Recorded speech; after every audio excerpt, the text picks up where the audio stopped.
we have before us the opportunity to forge for ourselves and for future generations a new world order. When we are successful, and we will be, we have a real chance at this new world order. We're under arrest. I'm under what? Gentlemen, this is Democracy Manifest. Get your hand off my penis! This is the bloke who got me on the penis before. What is the charge? Eating a meal? A succulent Chinese meal? Так вот, не первый раз я вам говорю, что вы провалились. Well, now for the first time I can tell you that you're a disaster.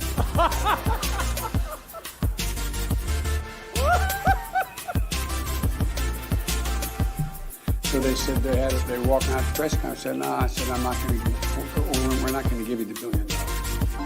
They said, you have no authority. You're not the president. The president said. I said, call him.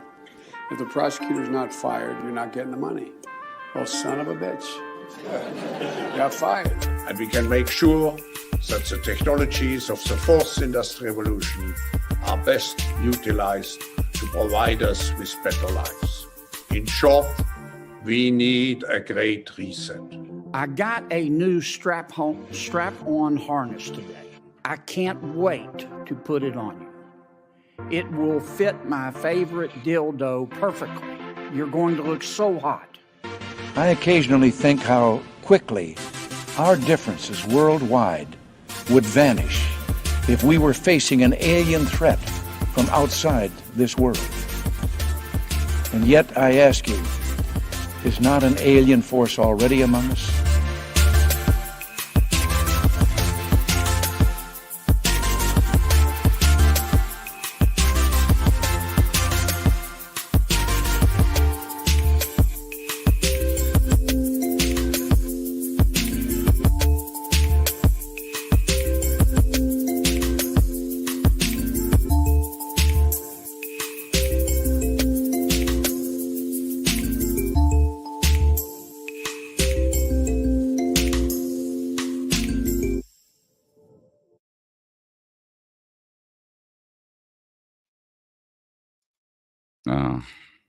Hello. Forgot to turn that thing off. I didn't turn any lights on. Haven't done anything. I haven't set anything up. Today, this actually might be my very last live stream for a long time, because I just don't think this is really worth it. You know what I mean? Not to be all negative about it or anything, but in fact, I've had a really great week on my channel. I released a episode the other day, a pre-recorded interview with Patrick Scott Armstrong from Vetted Podcast, which has been really successful. It's like, I think it was number 2 on my channel from the moment I released it. And it may head up to number 1 shortly. I'm not sure. But he gave me a nice shout out yesterday on his show, mentioning the interview. So, you know, that it's starting to peak again in viewers and all that sort of stuff. To give you an idea, like, this sort of thing stresses me out all week, the live streams, because it's a very different dynamic being on live on the camera and trying to have stuff ready to talk about. Like, I don't have anything to talk about right now. Nothing at all, other than the fact that I don't want to do this anymore. Like, I want to keep doing my channel, but I don't want to do it like this. Not if there's only going to be, like, right now there's no one, 5 viewers, 0 comments, there's no interaction. I'm not enjoying this experience enough. Like, I don't like listening to myself talk. That's not enjoyable for me. Going through the news is fun and stuff, but only if someone else is there with me to do it. Otherwise, I will just read the news as I normally would. It seems it's an extra chore for me to have to relay it to you guys. And in that, I don't really know what this channel's supposed to be. It's in the news category, but apparently I don't like telling the news, and I'm not very good at it either. What happened the other day? like I've been putting all this money and effort into doing stuff like quite polished and things like that, but there's no point. There's absolutely no point. Like, do you know how much effort people go to put in captions for their shorts? Those annoying fucking things that come up on the screen and distract you all the time. It's painful. Do you know how much difference it makes? None. None. Absolutely none. It just fosters the short attention span that's getting increasingly ever shorter by the day. It's actually to your detriment. So I stopped putting them in. Guess what happened? Nothing. There was actually the latest one, because here's the thing about TikTok. I hate TikTok, and most people do, but like as an experiment, and I've just got a like on there at the moment. It's still going. I put this fucking thing out about the King Charles stuff. Hey, Chrissy Mayer. Thank you very much for this. If you enjoy live streaming, you should keep going, Daniel. See, Chrissy, the thing is, I'm doing this one here because Lila has started her stream. She showed me how easy and fun it is for her to do it her way. And I said in her live stream that I would I wasn't on her live stream, but I said in that chat, I said, "Look, you've inspired me to kind of go on my own and do a stream on my own this week." And I was like, "Oh, I don't know if I can stick by that promise." I even cancelled this morning's one that I had scheduled last night. But just focus on what you're passionate about. Sometimes if you just go live, it can feel like blah. Yeah. Yeah, I feel like that's kind of maybe what I've been trying to force it a little bit in the last few things. Like, I'm not really sure how to explain it. I think it was just a case of like, obviously when you first start a thing, you've got this idea, you have this idea on what it's going to be like, and it's never ends up being like that. Hey, Grifty. I'm with Chrissy. Don't give up, brother. Oh, thanks, guys. I appreciate your comments there. The thing about going live just to go live can feel blah. Yeah. I kind of feel like that's what today was. And I don't want this to be like a thing where I complain. It's not going to be a complaint episode. Hey, Carmen, how are you? I'm actually got. See, this is nice. Now that I've got people to chat with, I feel like I can maybe do this without sort of hanging up the thing. I'm not sure. More complaining. More complaining. All right. Let's see what else we can complain about. Well, thing is, actually, I want to, before I get to the complaints, I did write some stuff down here. What was I going to discuss today? See, this is the thing that stresses me out. You've got to have content ready for people to consume. And if you've got nothing ready, then there's no point going live. But then I see other people just hitting the button and then having like really funny and interesting streams. Frank's here with the Australian accent. It hardly sounds like complaining. Tell us stories about koalas and dingoes. Don't rob the internet of that soothing voice. Well, thank you very much. Maybe I should do ASMR. I should do like a little ASMR side like channel. You're getting very sleepy. I wonder. I need to watch. I used to watch them all the time because I have like, if you can't tell from the fucking bags under my eyes, I have real problems sleeping. Courage is the cure. Greetings. Oh, I'm on Twitter. Am I? Well, Courage is the cure. Welcome. Thank you very much for participating in the chat. I actually announced the other day that I was going to stop putting things on Twitter. But there you go. I'm still there. I did want to talk about briefly my episode that I did with Patrick from Vetted. It's been really well received from people that have come from his audience. It's really not necessarily, I think the stuff that I do with the live streams is with my sort of network on Twitter, and my network on Twitter does really not get into the UFO stuff at all. Like, it's so boring to most people. To me, it's been like one of the first things I ever looked up on the internet, right? I've always been that sort of weirdo who was into the alien shit, and now that it's become sort of a little bit mainstream,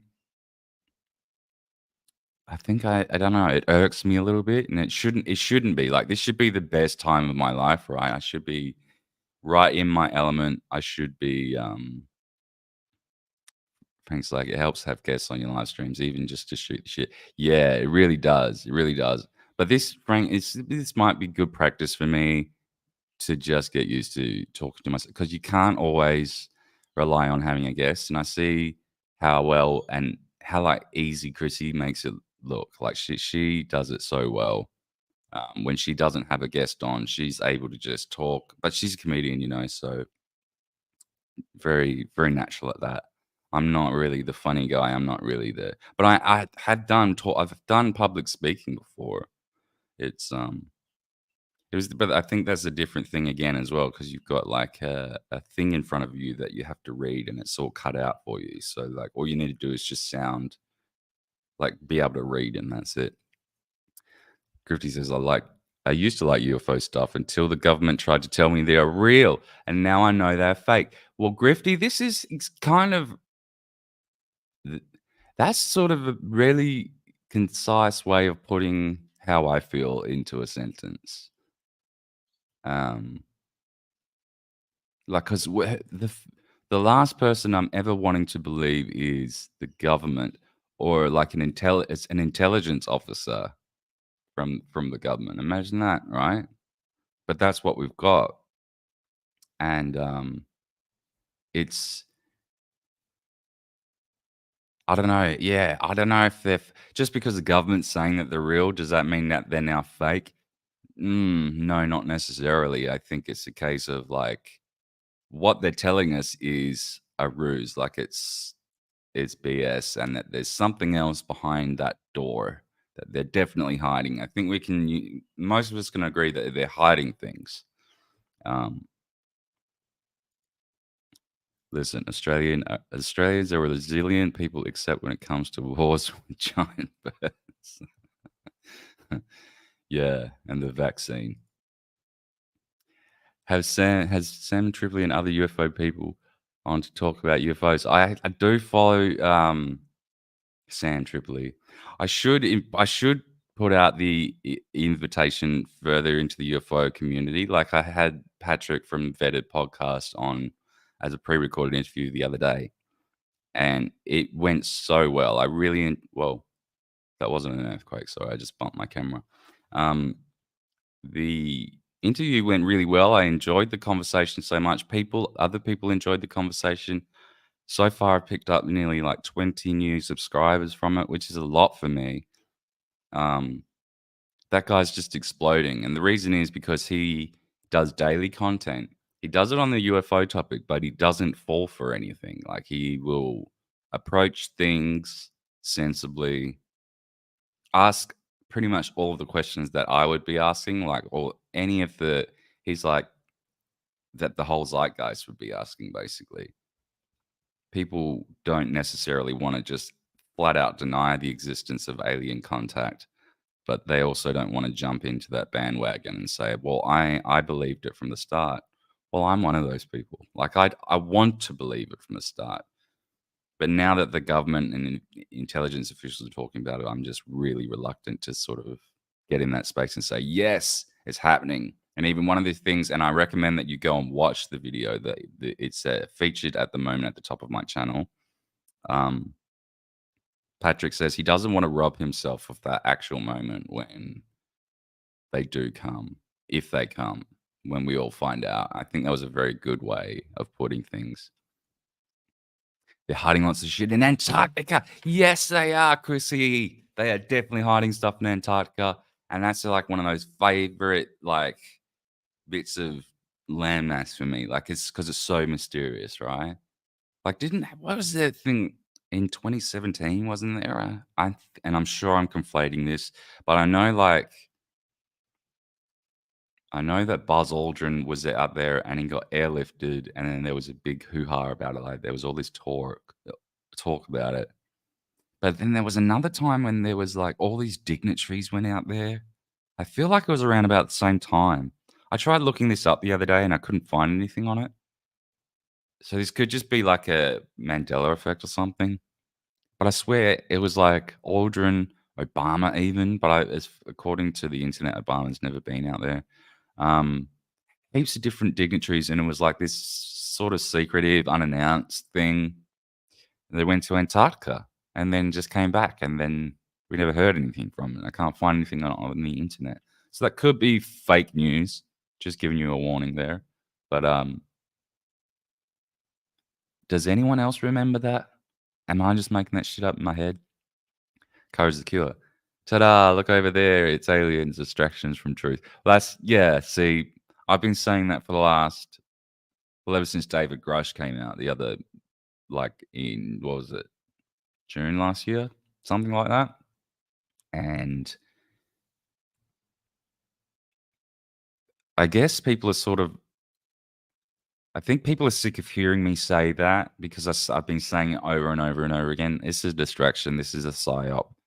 And while I feel like that still might be somewhat true. Like I still do. Okay. Like there's 2 or sort of 3 questions. Pardon me. Does non-human intelligence exist off Earth? That's one question. Most people say probably, given the trillions amount of star systems and all that. B, has that non-human intelligence ever visited us? It's a second and different question. And that's where most people fall off because there is very little evidence and there is zero proof. There's a lot of really cool stories, though. Carmen says, yeah, it was a good one. I think you mean the interview with Patrick. The key is consistency, and you grow with videos, make money with live streams. Yeah, I think that's what I've noticed. Like the videos definitely perform better than these live streams. Although I'm really grateful I've got like all my favorite people here. Even Chrissy Mayer, the one and only Chrissy Mayer, is in my chat. I'm blessed. I'm not worthy. I don't even have any of my lights on or anything. Try posting your StreamYard link on Twitter and do like a chat roulette thing. Who wants to come on? Actually, Chrissy, do you know what I did before? I had this thing cancelled. I had this stream scheduled last night with all the intentions of waking up and then just going live.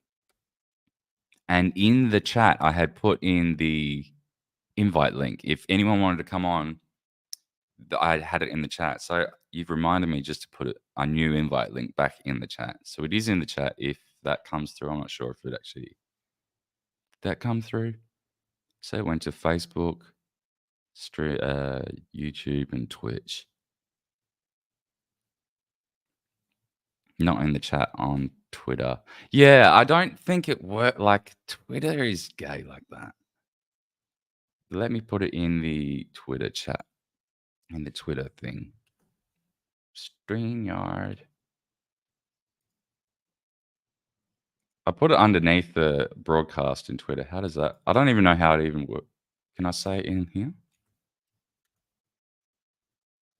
I put it in the Twitter chat. I don't know if that actually works though. Anyway. What else have I got here? Actually, let's just have a look. Why don't we, while I think about what I want to say next, let's just have a look at the news. Because this is probably what I'd be doing anyway. Share screen 2.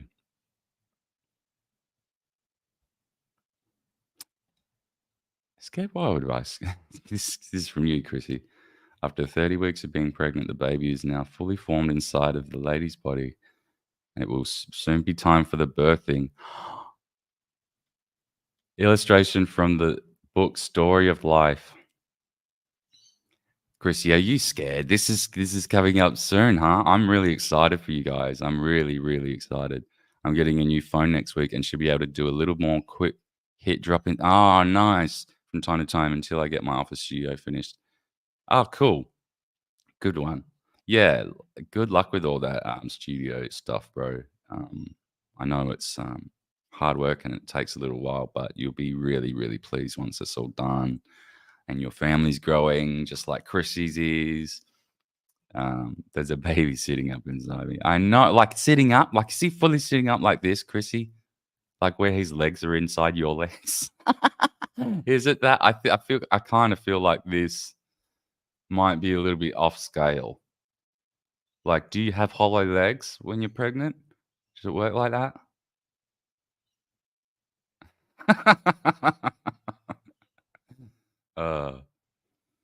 Why is that chick? Yeah. He's wearing you like an Iron Man suit.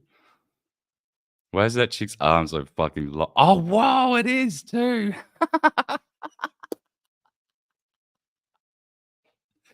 You, Chrissy, you're gonna be like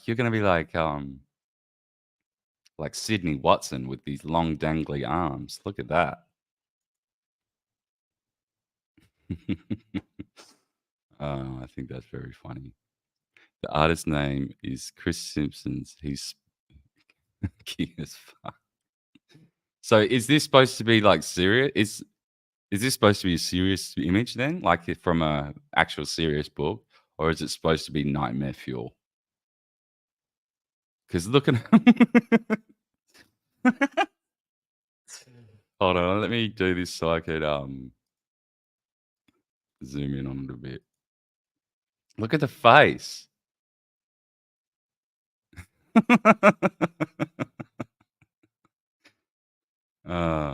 Anyway, I'm hanging a little bit too long on this picture, but I thought it was very funny. Baby Frank water, sugar water.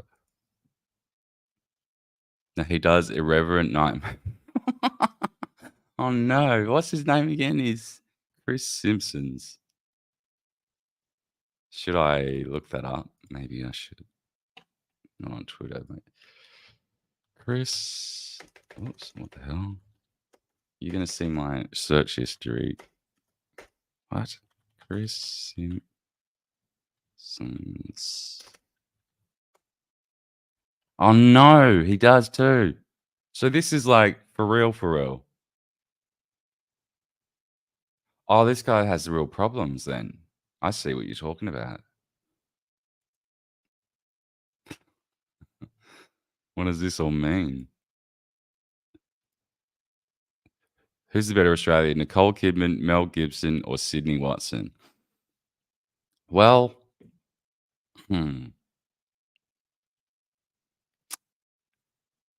is Mel? Yeah, Mel is definitely Australian. I was thinking he might be Kiwi, but no, that's Russell Crowe. Yeah, I'm gonna go for Mel Gibson. Is that a bad answer? I don't know. Look, Sydney gets on my tits a little bit. I used to like Sydney Watson, but not that I don't dislike her now. It's just that I just sort of find her a little bit annoying these days. I'm not sure. Just don't really get into her content that much anymore. Nicole Kidman, she owns a house around the corner from me, actually, down here on the Finger Wharf. She's never there though. I rewatched what was it the other day? I rewatched Eyes Wide Shut. That's a fucking shit movie, guys. Eyes Wide Shut was so boring. It's a film about like secret societies, but all it really was just an excuse to show Nicole Kidman's neurosis and her tits for a bit while she fought with her husband and stuff. Check out his Instagram. Oh, okay.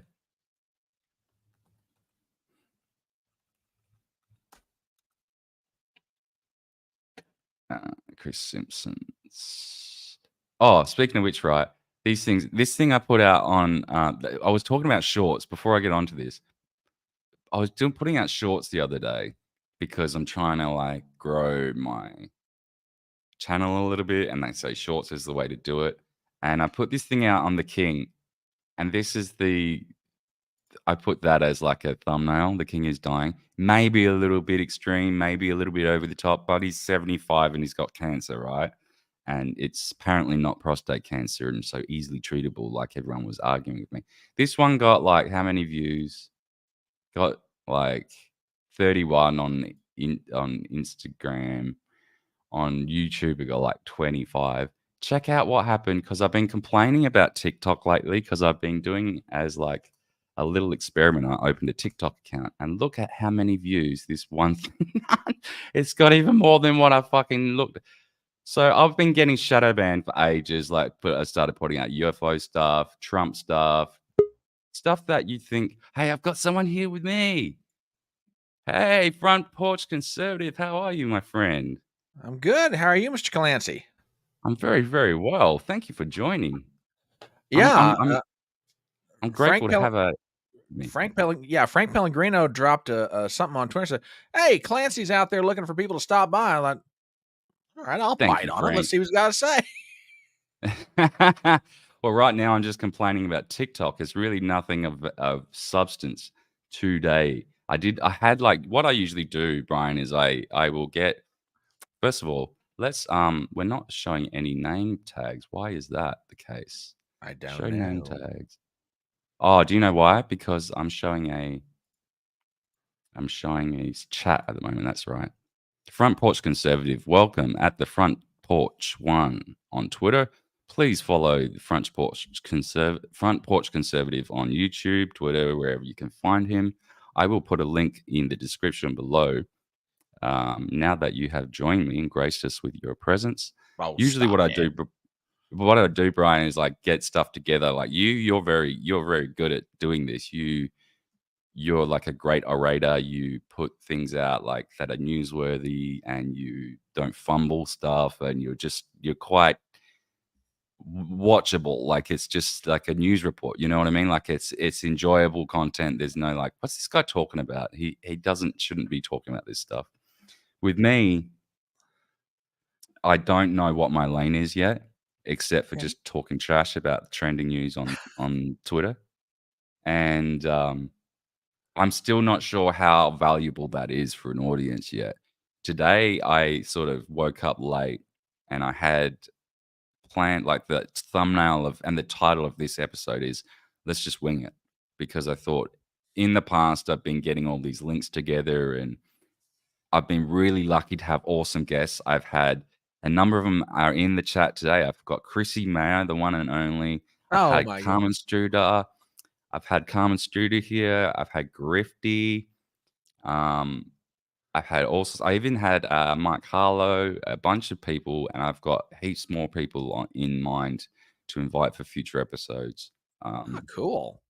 Yeah, so like I've been super lucky in the sense of like I've got a great network and stuff, and I've got all these opinions and ideas about things, but I just sort of not sure where to fit them in yet. You know what I mean? Like the structure of this channel is still like the whole name, even Stateside Safari. It was supposed to be me exploring like. It's supposed to be like an American adventure. I love the United States. I love everything about the United States, the values.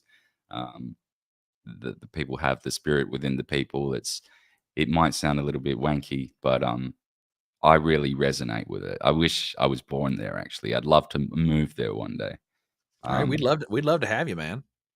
Thank you very much. Yeah, and that was sort of like I didn't want to name the channel after myself.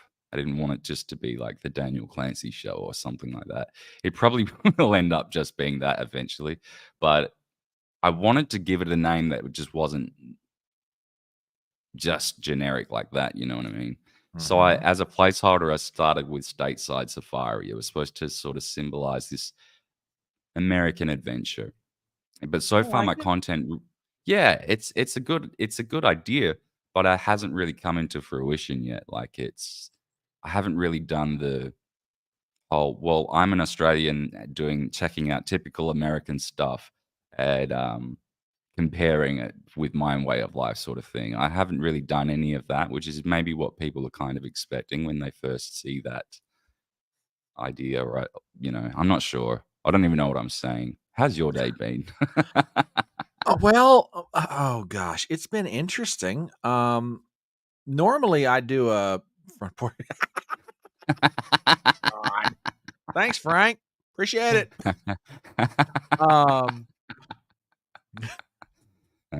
No, my day's been interesting. Normally I do a live stream on Saturday morning, which I call Front Porch Brunch.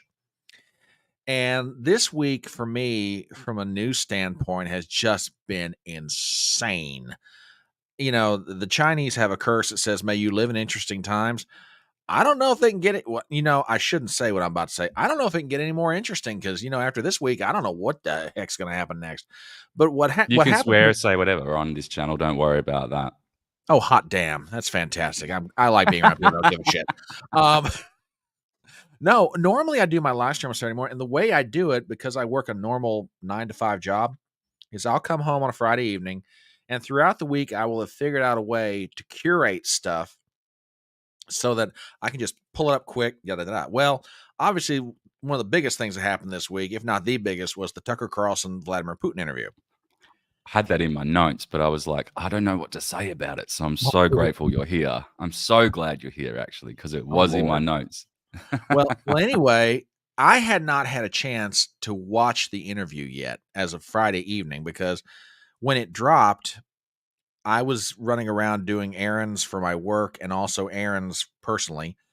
And the boys from the Dangerous Rhetoric podcast invited me on for like a watch party. I didn't get there till the tail end of it. And then with everything else.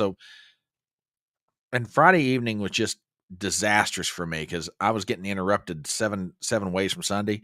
So finally at 10:30 at night, I'm looking at the clock. My body's operating on about 4 hours of sleep. And I'm going, ain't no way in the world I can go through that interview and do it justice. So I just rescheduled my normal Saturday live stream to like 5 o'clock in the afternoon here.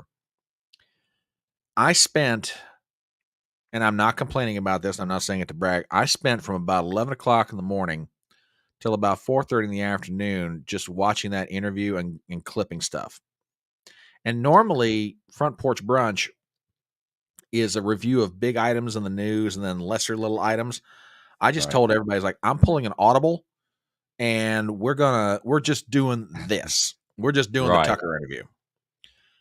Well, all of that was well and good. Now, normally when I'm doing this, I live stream on YouTube, Rumble, and Twitter simultaneously. I've never had a problem. About an hour, 45 minutes, all of a sudden, YouTube went, they shut it down. They shut it down. Now they're claiming it's because I used copyrighted content. Daniel, the only thing I had up was that Twitter post from Tucker where he posted the 2-hour interview on his Twitter page. I didn't use anything else. I didn't have a thing in there. And right now, I've screamed. I mean, I finished the live stream because I just shut down. I mean, like you, I use StreamYard and I shut down the YouTube side of it. We just went over to Rumble exclusively. But an hour and 45 minutes in, they just shut it down. So this is so interesting. So they're definitely trying to stamp it out on YouTube then, the actual interview itself. Yeah, and I asked him flat out, I was like, I want you to tell me where I used copyrighted material. And the closest thing they've said, I just got a message about it 7 minutes ago. To clarify, a warning should have popped up to stop streaming the third-party content. If you comply with this warning and address the issues immediately, the stream will be re-enabled. Here's more info. What third-party content? That's my question. Where? It's supposed to give you a timestamp as well. That's what I told him. I said, I have nothing in this email that tells me what it is. I have nothing in my YouTube studio telling me where it's at. I have nothing in the content section of my YouTube studio telling me where I violated copyright. If you'll tell me where it is, we can have a discussion. You're not even doing that. Who was the claimant? Can you say that? Or I don't even know that. They're not telling me. Because when it comes in as a standard form, usually, or you can see it in the back end, you can see who the claimant was, and then there's in your dispute options and stuff like Yeah. that. Yeah. So you got none of that. Nothing. Matter of fact, I'm as I'm talking to you right now, I'm going back out. There is nothing on my dashboard in my YouTube studio telling me, oh, by the way, use copyrighted material. I'm going into my content, the live section, nothing. They're not telling me anything. Do you So have an option to until they do, I'm not believing them. So it's just gone. Is it like saying in your list where it's just saying restrictions, copyright, and it's Nothing.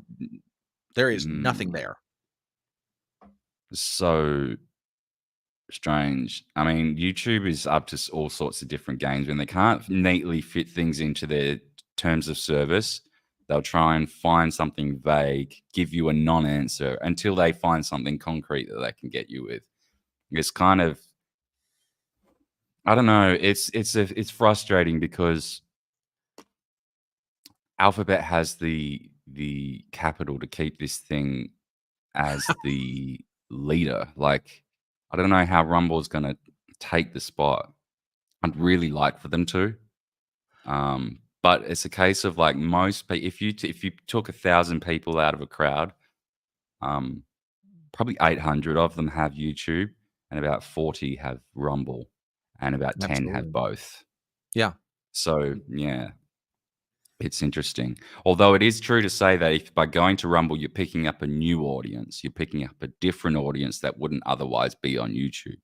Because there's people that are on Rumble just because they, by principle, will not watch anything that Google puts out. You know what I mean? But yeah, they're a smaller bunch of people, and I guess the idea is wanting to reach people. But see, it's interesting because I'm wondering if it was the Tucker Carlson network who maybe put the thing algorithmically on your stream, but Well, then but you should have yeah, the option to dispute. well, yeah, but that's just it. I mean, Tucker didn't even bother putting this behind a paywall, and he put it And he made out a on point of that. Twitter. Yeah, and he made a point of that. So I mean, and you may be right, but I can't. If Tucker's the one that did this, I don't understand the logic behind it. It makes no sense. I mean, all I can think of is maybe like there's an algorithm that his protection or your media protection company. You know how they have Right. people that act as because there's so much content that they can't personally go through it all themselves and start flagging things. So algorithmically, there's false positives that get picked up, and it's up to them to then release them. That's happened to me before. But Okay. the other day, like I got a copyright claim on one of my YouTube shorts, and it was because I used music that I had paid a license fee for to use to Epidemic Sound. Now, I have never had this problem before, and I've been using Epidemic Sounds for all of my shorts except for a couple at the beginning. I've never had a copyright claim. Then I dispute the claim, saying, no, I've got a valid license with Epidemic Sound. I paid them $17 last month. Like, it's still active, blah, blah, blah, blah. And then they still denied the claim. They rejected it. And then Epidemic Sound emailed me saying, oh, yeah, we've started claiming all of these to make it easier for people to look for the music that you're using. Well, fucking hold a minute. I paid to use it, and you're saying, no, it doesn't affect the ad revenue and it doesn't affect the visibility. But yes, it does. It actually does. YouTube says it doesn't affect the visibility. They say no such thing about ad revenue. Epidemic Sound promises you, oh, no, it doesn't affect your ad revenue or any of your visibility.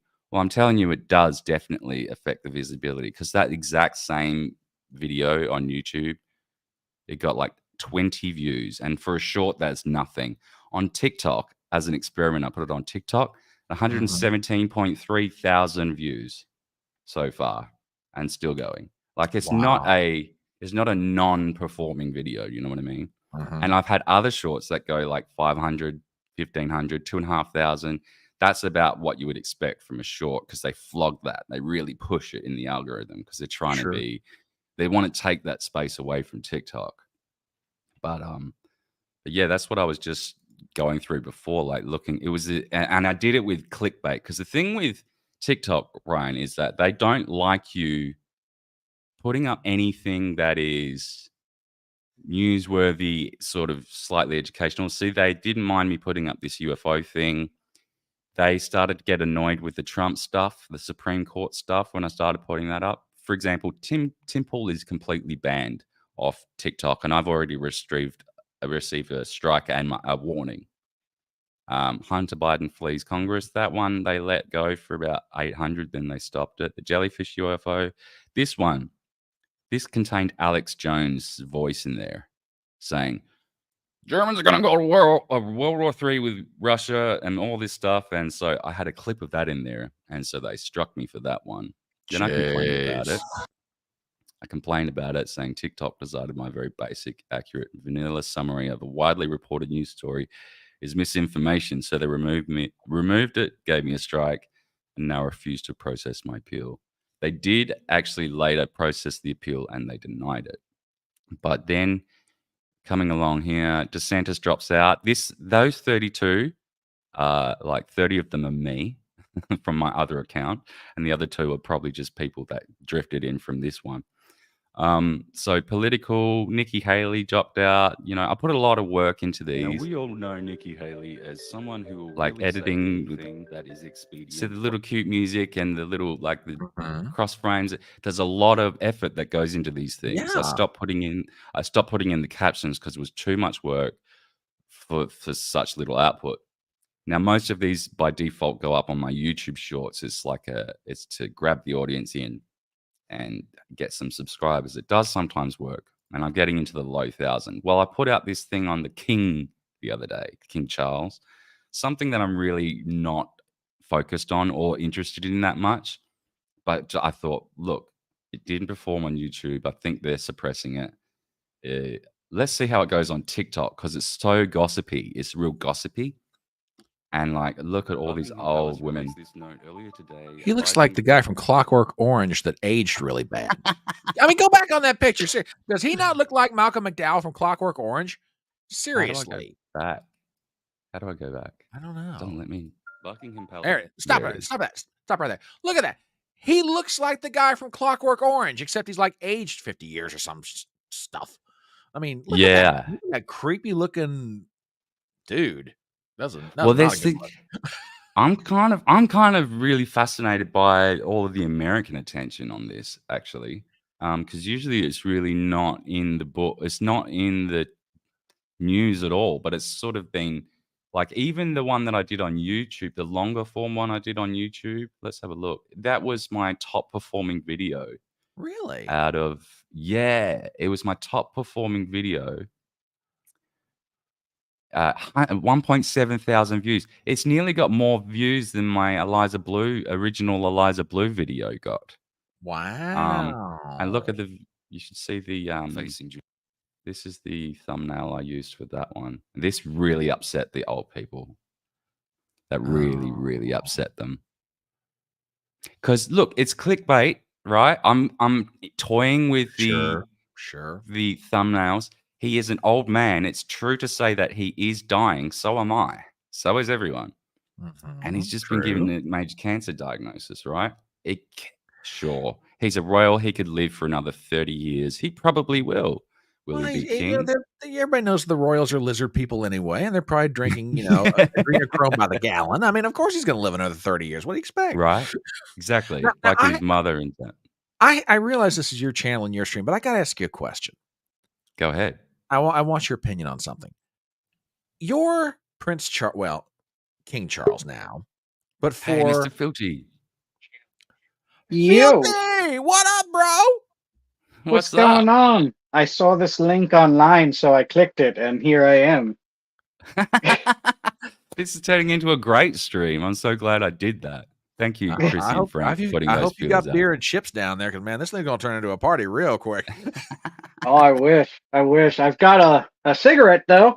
Oh, that'll do. And a Zippo lighter, no less, which makes you a great man.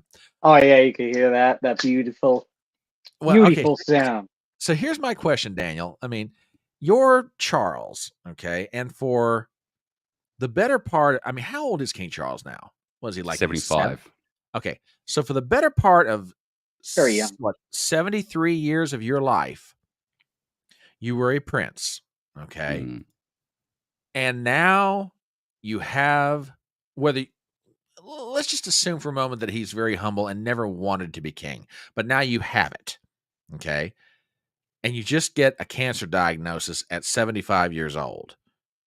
What is it going through his mind? Do you think, I just got this wretched crown on my head, and now age and time are about to take me out before I can enjoy this for a while?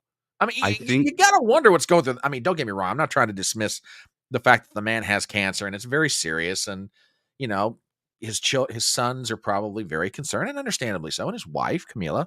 But you got to wonder what's going through this guy's head. It's like 50, 60 years of my life, I waited for this, and then now this comes along. But you think they're 17 months concerned? in. Well, I'm assuming basic human decency here, Fealty. Yeah, I think they're concerned. I don't assume such things. I think most of them were celebrating. Well, who's they? Who's they? Like his son, especially the one who's going to be the future king. William. Well, yeah, I've wondered about this because I think it's something that they actually is somewhat of a curse. Like, it's somewhat of a curse, really, to be born into that. You could cut it up in so many different ways. I'll take his ugly face off the screen for a second. Oh, I'm enjoying looking at that beautiful nose. I mean, goodness. Oh, bless his heart. Take it down. Bless his heart. It is funny that it's funny that Brian, you mentioned that I was King Charles for a moment because I did that face swap thing the other day, and I became like, not only did I become King Charles. Oh, goodness gracious. Not only did I become King Charles, but I also became a black US president. Quite convincingly, might I say. I love Daniel Obama. And it's actually like, it actually looks like me. Now, wait a minute. Hold on. I would vote for that guy. Now, Barack is only supposed to have daughters. Are we sure that maybe somewhere, you know, there was a trip to Australia he took, things happened? I mean, is there something you're not telling us, Daniel? Really? Come on.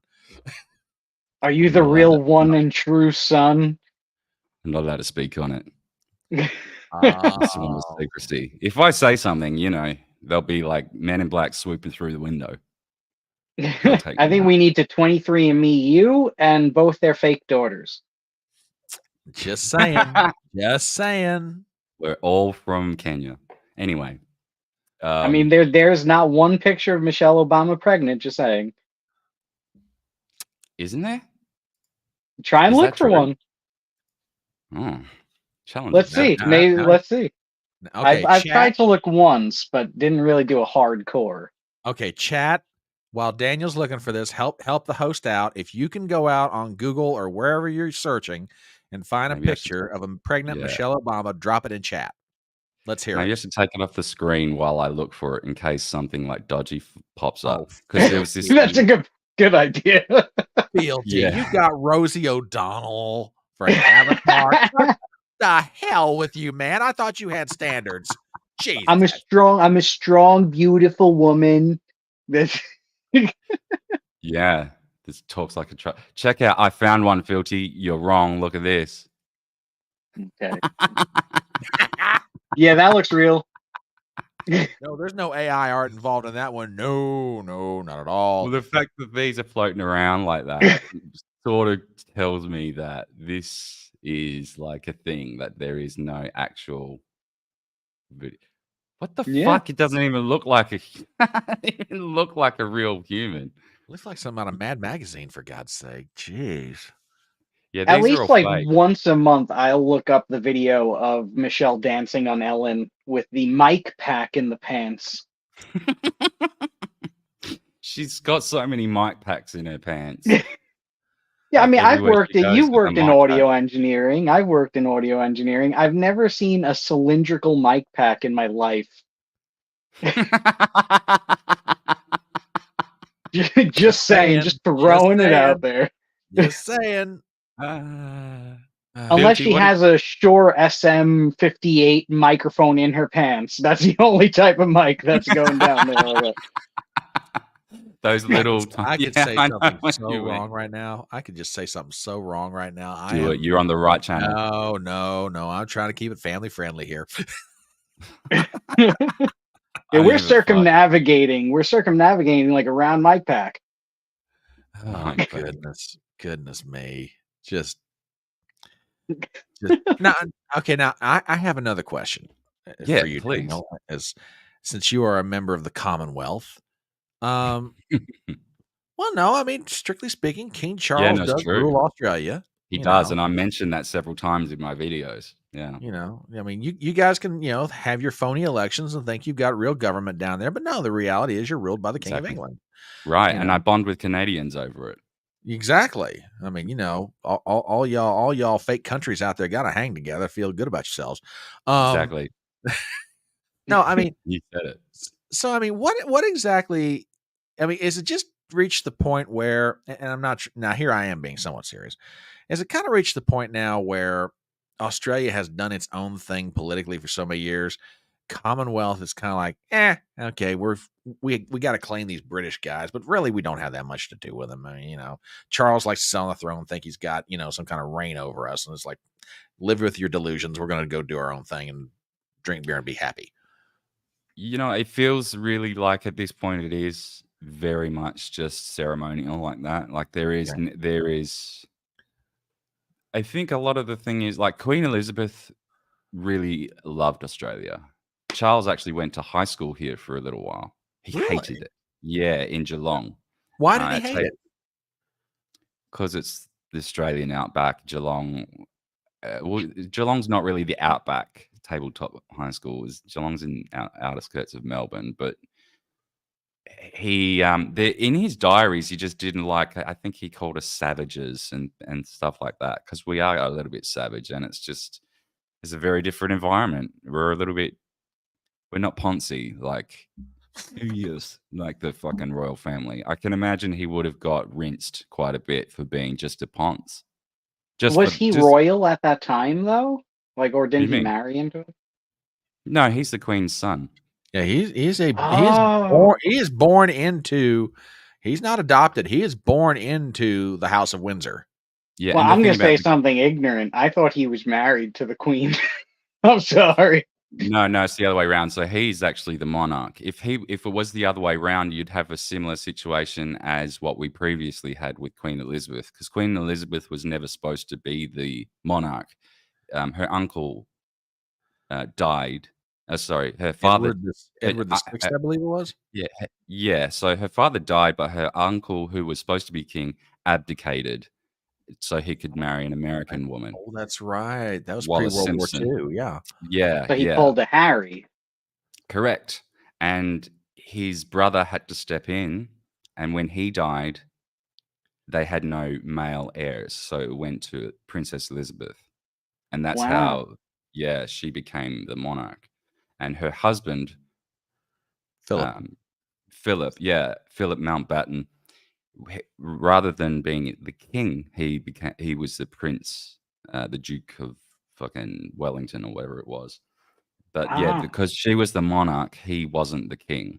If he was the monarch, he would be king and she would be queen consort, but she was actually queen regnant, and therefore her husband could not be king. He had to remain a duke or a prince. Okay, so like a king would supersede queen then pretty much no matter what. Yeah. Yes. Yeah. There is no such thing as a king consort, but there is such thing as a queen consort, which is what Queen Camilla is now. Not the same sort of queen as a queen regnant like Queen Elizabeth.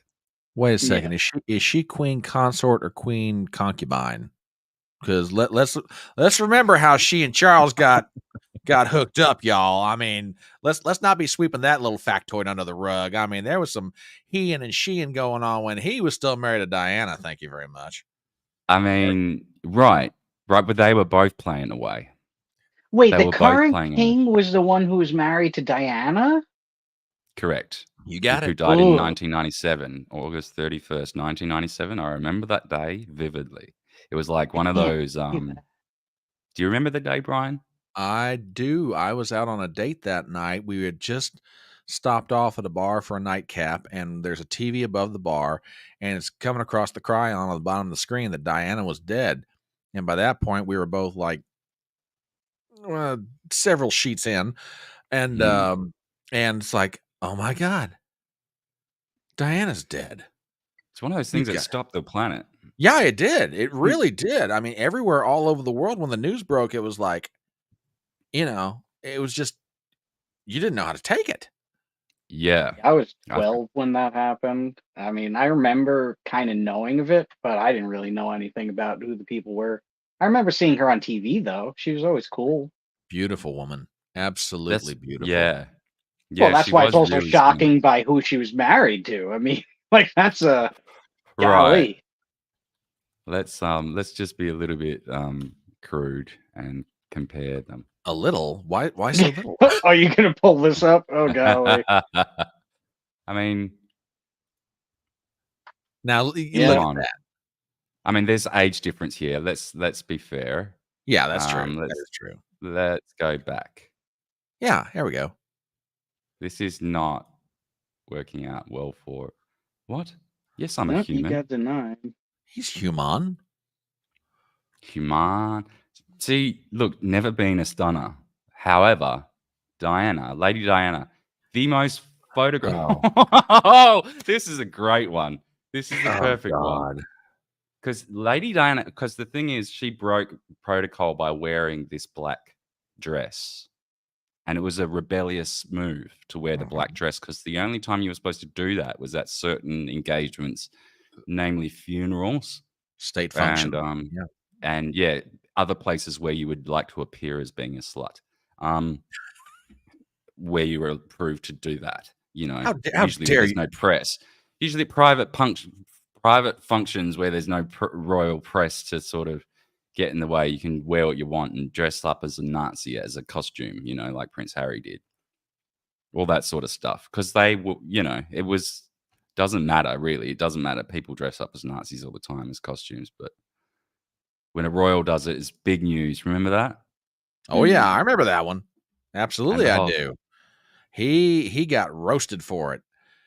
I'm sorry. Look, these two women, Charles. What were you thinking? Oh, you should see his those are the love letters that they wrote to each other as well. It was so English and gross. It was like, I just want to live in your knickers. Oh.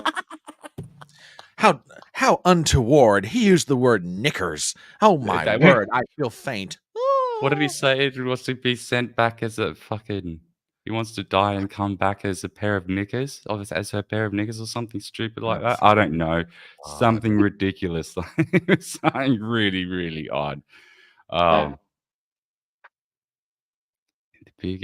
Daniel is the claimant. Oh, you're talking about Brian's video that got pulled down. That was a big deal, and I had known Dodie Fayed in the 80s in New York City. Really? Really? Wait, you met Dodie? Oh my goodness. That's interesting, because the story of Diana, if you're not familiar, Filty, is that they were venturing into conspiracy theory land. So Uncle Ivor here is not going to enjoy that. He wanted to come back as a tampon. That's right. You're right. Thank you for mentioning it. He did. He said that. That's actually what he fucking said. Oh gosh. He said that. Well, maybe it's because he doesn't want to be used all the time. He just wants to be used 1 week out of a month. He needs some free time to enjoy, the afterlife. Now, wait a minute. Now, hang on now.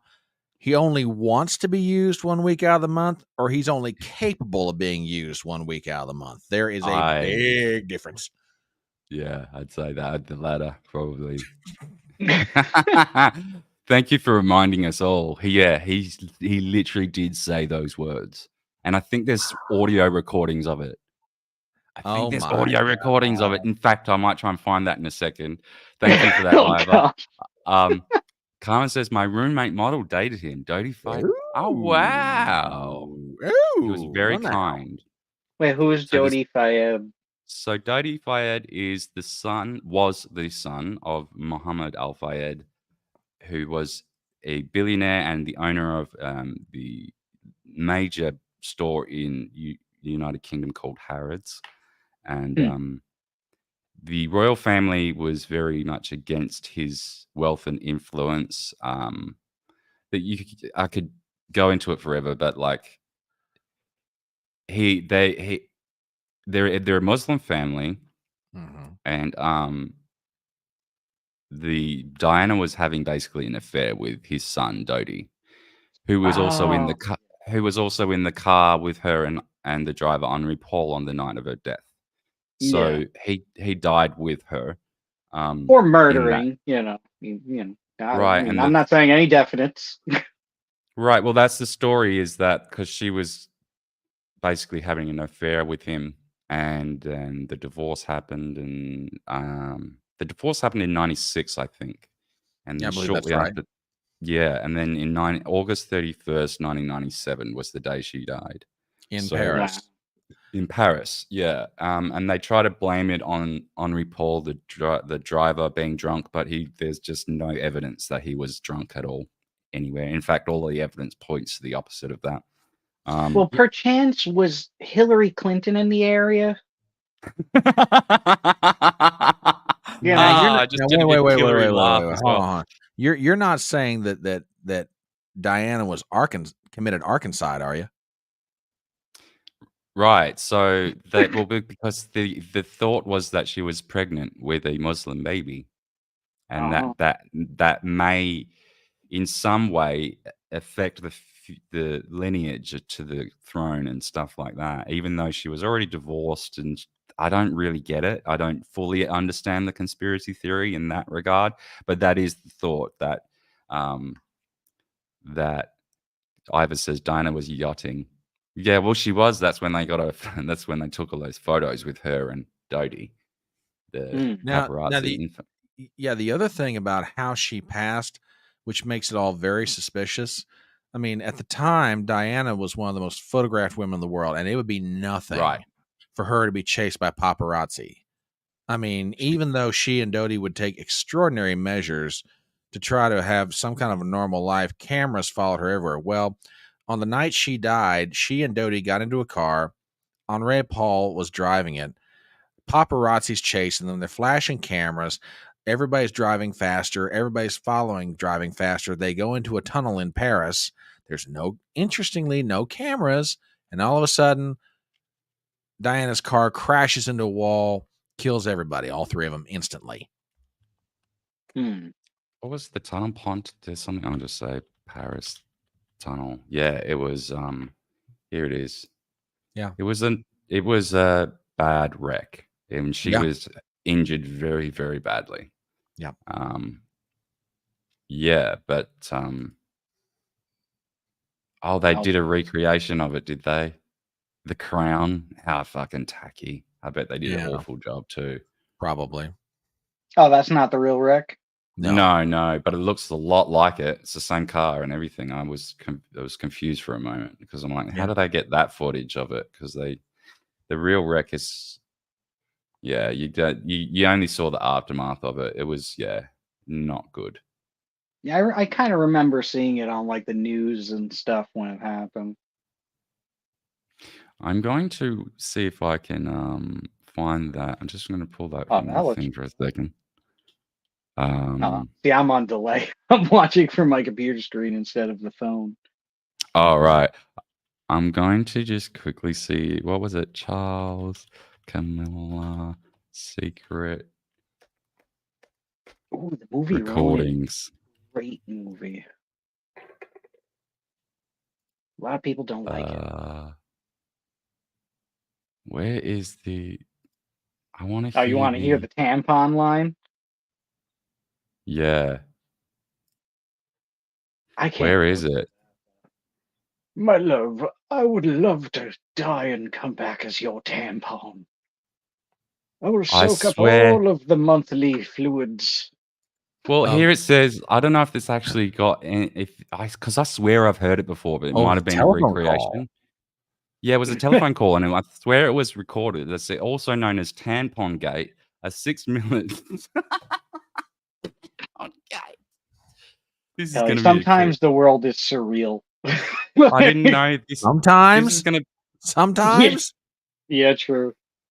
This was just going to be a stream where I'm like, all right, let's wing it. I'll go on there, complain about how probably not going to do live streams anymore. And then Brian comes and saves the day. I get all sorts of people in my chat, like Christy Mayer and Frank and Grifty and all these people. And now I've got 2 guests talking about Tampon Gate. This is gripping.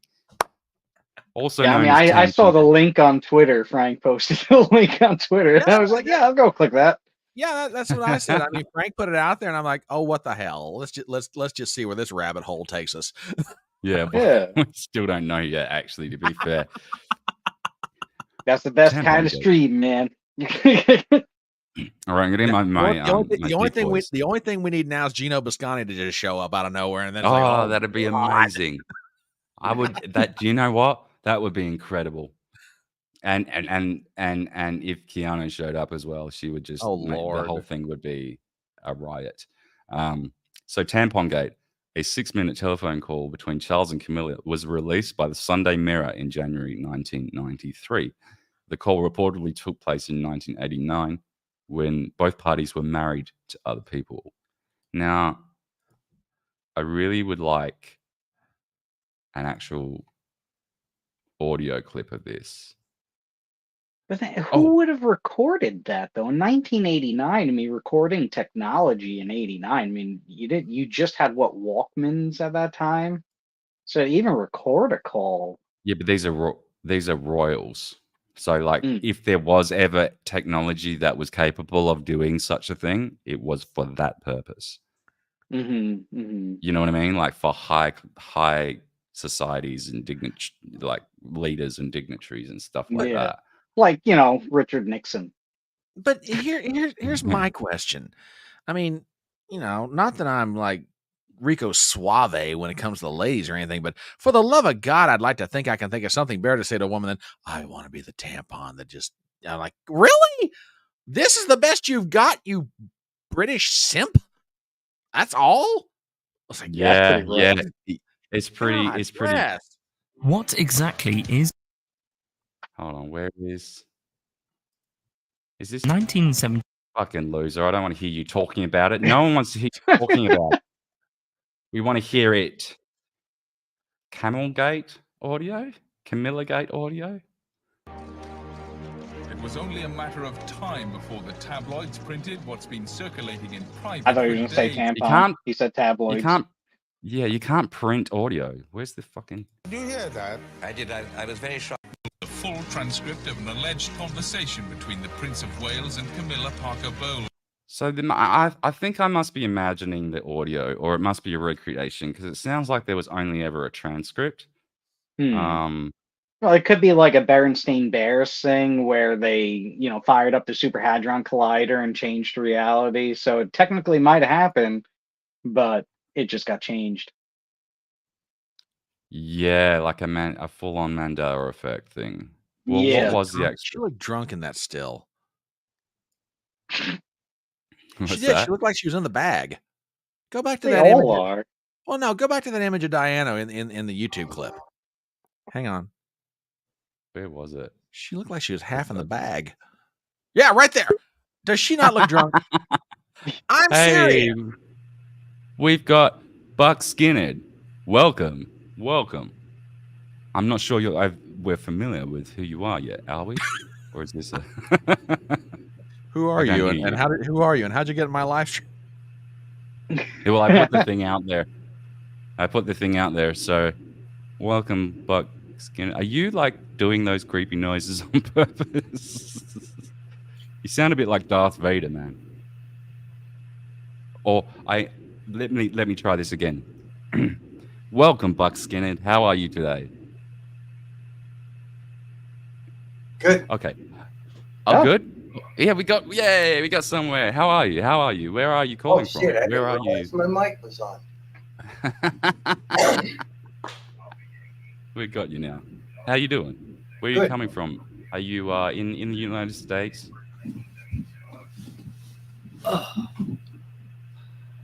What'd you say? I had to turn something else down in the background. Oh, If you could be if you could be reincarnated as a lady's tampon, would you do it? Nah. Good answer. Good answer. Yeah. Good answer. Solid. Solid choice. Do you know anything about the King Charles and the Camilla Gate saga where he wanted to become reincarnated as one of her tampons? Are you familiar with this? How old are you? Are you old enough to remember this sort of stuff? I'm in my 50s. I should be, but no. Okay. Oh, okay. So, because it was like a very English affair. So you'll be familiar with this, but you remember the? Do you remember? You obviously remember when Diana passed, right? Yes. Yeah. And because that was like one of those things that stopped the planet. This is kind of what we were talking about before. Were we? I think we were. Yeah. Well, we talked about Tampon Gate, then the Berenstain Bears, the fact that they changed the reality so that it disappeared. Yeah, right. Because I swear that I heard him say it in his Ponzi little accent. Oh, I just really want to come back as a tampon in your knickers, or something like that. I could have sworn he said it. But I'll be very fair with you. Something like that, if you hear it even once, you don't forget it. So, like, I am almost certain you heard that then. You know, like, that's not something like, oh, yeah, didn't he say something once? It's like, no, 40 years later, you're like, yeah, that dude said he wanted to be a tampon. I think we lost our other guess. Why did Tampon Gate happen? I remember. I want to find the transcript. That's what I'm saying. I mean, of all the things you could say to a woman that you're trying to woo, really? This is the best you've got? It worked. Yeah. It worked, Brian. Yeah, but she's the queen now. I don't think it worked. I think it worked because of his placement in royalty. I think he could pretty much say anything, you know. Well, that sort of begs the question. If this is the best you can come up with, and she just got all over herself about it, does that say you have a problem or she has a problem? Oh, they both got issues. I'd say they both have fucking issues. I mean, imagine when that came out and the Queen was like, "Oh fuck, the monarchy's over. There's never gonna be. We're done." Wait. I'm sorry. I could see Queen Elizabeth saying a lot of things. I could never see her or hear her using the word "fuck." Oh, I totally can. She would have given up a great old fuck. No, wait. Would she have said "fuck" or would she have said "bugger"? I could see her doing "bugger," but not "fuck." I could see her saying "fuck." I could see her saying horrible things. Yeah. I could see her although it's cook the hard, children. When you see candid footage of the late Queen, she is a very, and I actually have met the Queen in person, not conversationally, but I was there to shake her hand, and was face to face with her and took photos and stuff. But that was right in front of my apartment in Perth, in Australia as well. So she came over to hold the Commonwealth Heads of Government meeting in 2011. It was the last of such meetings that she ever hosted until she handed it over to Wingnut, her son. But yeah, so that's where I got to meet her, and it was a very interesting little moment. But what does Ives say? Only hominoids colonoscopy can. What? Yeah, he asked the question: if you could come back in your next life, would you come back as a colonoscopy camera? Oh, he's shitty job, if you ask me, but I wouldn't want it. You know. And hominoid is in reference to another character who is a regular on a different channel that we were all regulars on, and he was quite a character. Let's just put it that way. He also lives in Sydney, and I've met up with him. He's a real character. You Aussies, you guys are a really interesting lot. Don't get me wrong, I love you, but man, y'all are mental. We might not even be real, Brian. We could be a closed off set in Arizona. I sort of toy with telling people that from time to time because people really can't know for sure. Well, isn't there a guy who like truly believes that though, that Australia does not exist? Like he's like dead set on proving it. there's a lot of people that actually believe that. So I'm kind of steering into that a little bit just to mess with people. But if you think we're fucked up, Brian, I found the transcript. What? You're awfully good at feeling your way along.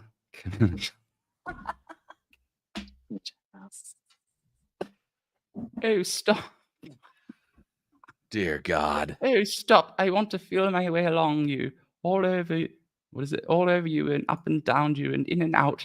Particularly in and out. He replied. Oh my God, they're having phone sex. Jesus. British phone sex. Oh my God. So polite. Particularly in and out. Oh, that's just what I need at the moment, Camilla says. I know it would revive me. I can't bear a Sunday night without you. Am I doing a good job at the accent? Oh, you are. That sounds Absolutely, spot man. on. This is Oscar worthy. Charles goes on. Charles goes on to add that he. Wow. That he fills up Camilla's tank, stating that he needs her several times a week. He says, "Oh God, I'll just live inside your trousers or something. It would be much easier. Where's the rest of it?" Camilla laughs. What are you going to do? Turn into a pair of knickers? Are you going to come back as a pair of knickers? So I got that bit correct. I'm not fucking losing my mind. Charles replies, "Oh, God forbid, a tanpax. Just my luck. My luck to be chucked down a lavatory and go on and on forever, swirling round and top. Never, what? Round on the top, never going down." This guy's a fucking weirdo. I'm gonna just call it right now. The king is a fucking weirdo, and I'm kind of glad he stepped back. This is very concerning. Yeah. The pair sign off the call by affirming their love for each other, with Charles telling Camilla, "Your greatest achievement is to love me." No, That's a bit- Charles's greatest achievement is to speak coherent sentences that actually mean something. What the hell is this damn psychobabble? Yeah, that is so weird. She replies, "I'd suffer anything for you. That's love. It's the strength of love." Okay. You're having sex with him. Believe me, sister, you are suffering. I'm telling you, you're suffering. Oh my God. It's got nothing to do with being like, because see, the thing that everyone always thought about this one is that she was always after because these people grew up in high society already. And so the hey, we've got Mugs here. I didn't even see you before. Hey, Mug. I haven't seen you for a long time. Welcome back. You make a great pommy, Daniel. People think I'm English. Was anyone shocked by Vosh's prawn folder? I don't know. I don't think I've seen it. No, we really would not like to see it what has he's to got. do with animals. Horses. But it wasn't a folder that I heard. It was he showed his web his web browser, and one of the tabs had talking about animals and certain acts. Oh dear. Oh dear. Well, if anyone was going to be like, who's shocked that it was Vosh? No, I'm surprised it wasn't a younger thing. Oh God. Well, speaking of which, there's stuff going around on Twitter right now, and I'm not going to repeat them because, there were certain hashtags that were going around. Some of them I screenshotted and put up and complained about it, but there were some that I just wasn't willing to even put the screenshot of because it linked off to CSAM. Oh, and wow. I'm like, yeah, this is not. I'm not okay with this being anywhere near my devices. Why is this popping up on my For You feed? It's in the, in the trending in this area here. And you can see, I don't care about fucking... Oh, no, don't click on it! Shit. What? And this is how his channel got taken down. No, this is how it makes it worse. I keep clicking not interested in this, not interested in Kate Middleton, Meghan Markle, all of that crap, and it keeps coming back. But I've accidentally clicked on it now, so it's probably going to feed the algorithm. But in this area here, these seem like really tame, right? These ones here. And then there... Oh, let's... What the... This is just as a intermission.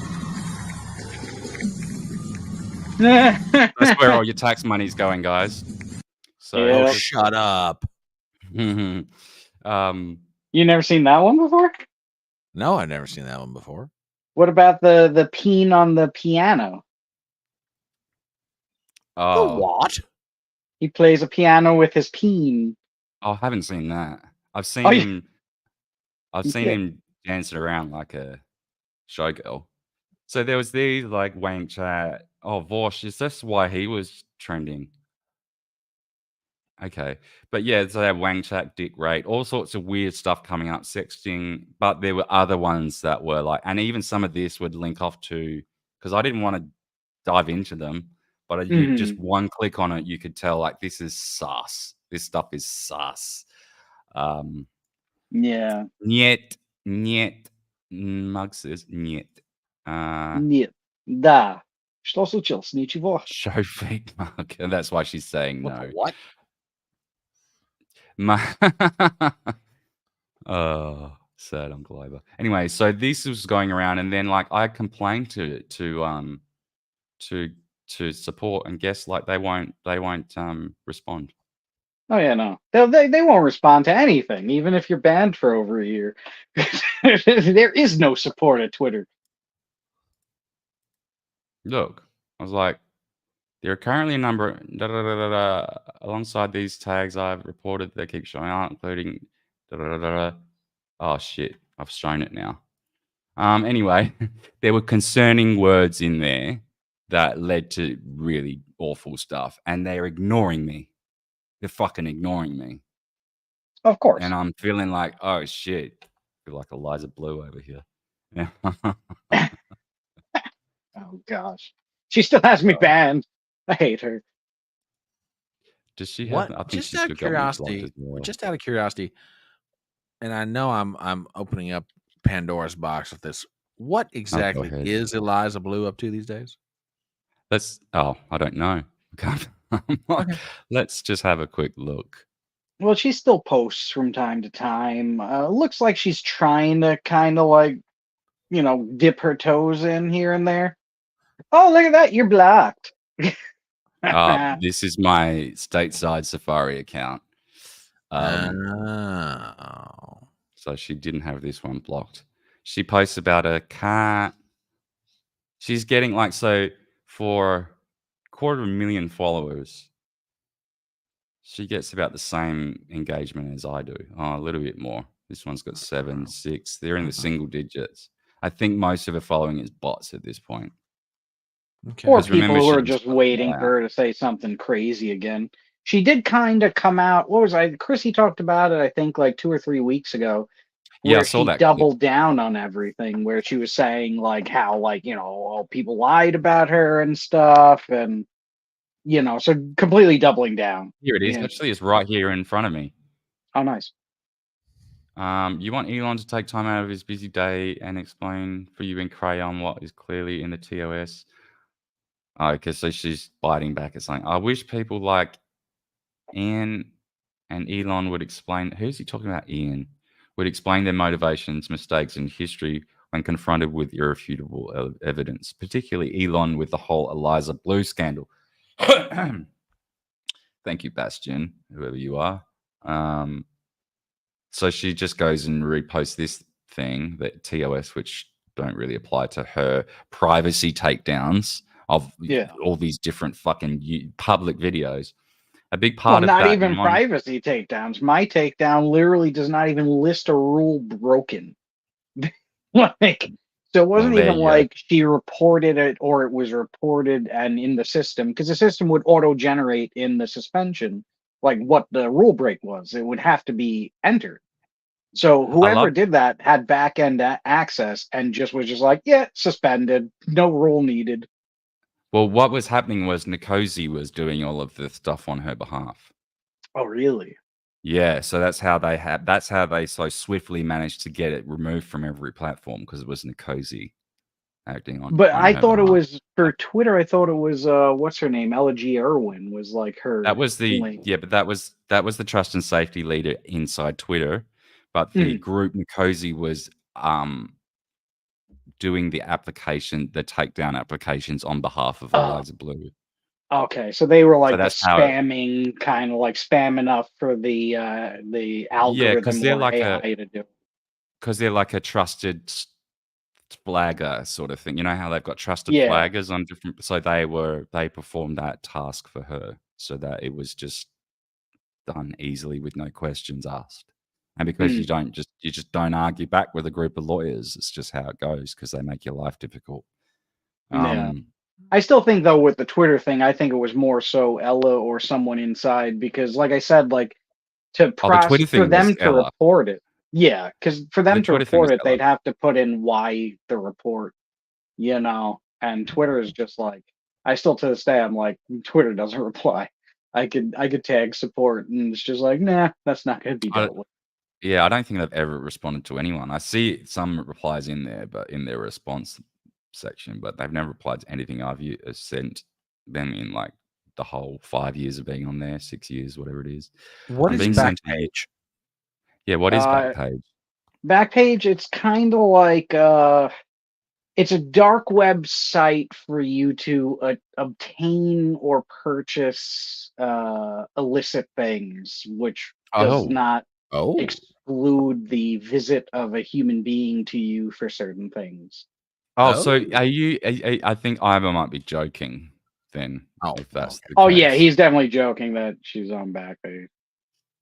'Cause I that mean, would I'm be not saying she never was. I don't know, but because that would definitely be a non-scandal, as she puts it. How could you say that fucking a year ago from now was a non-scandal? It went for 4 months. It stopped the fucking internet. It was bigger than Meghan Markle on Twitter. yeah. Anyway, it was on Twitter. It was, and I mean, view-wise, if you look at the views of the videos that were coming out from everyone streaming about like how like crazy it was.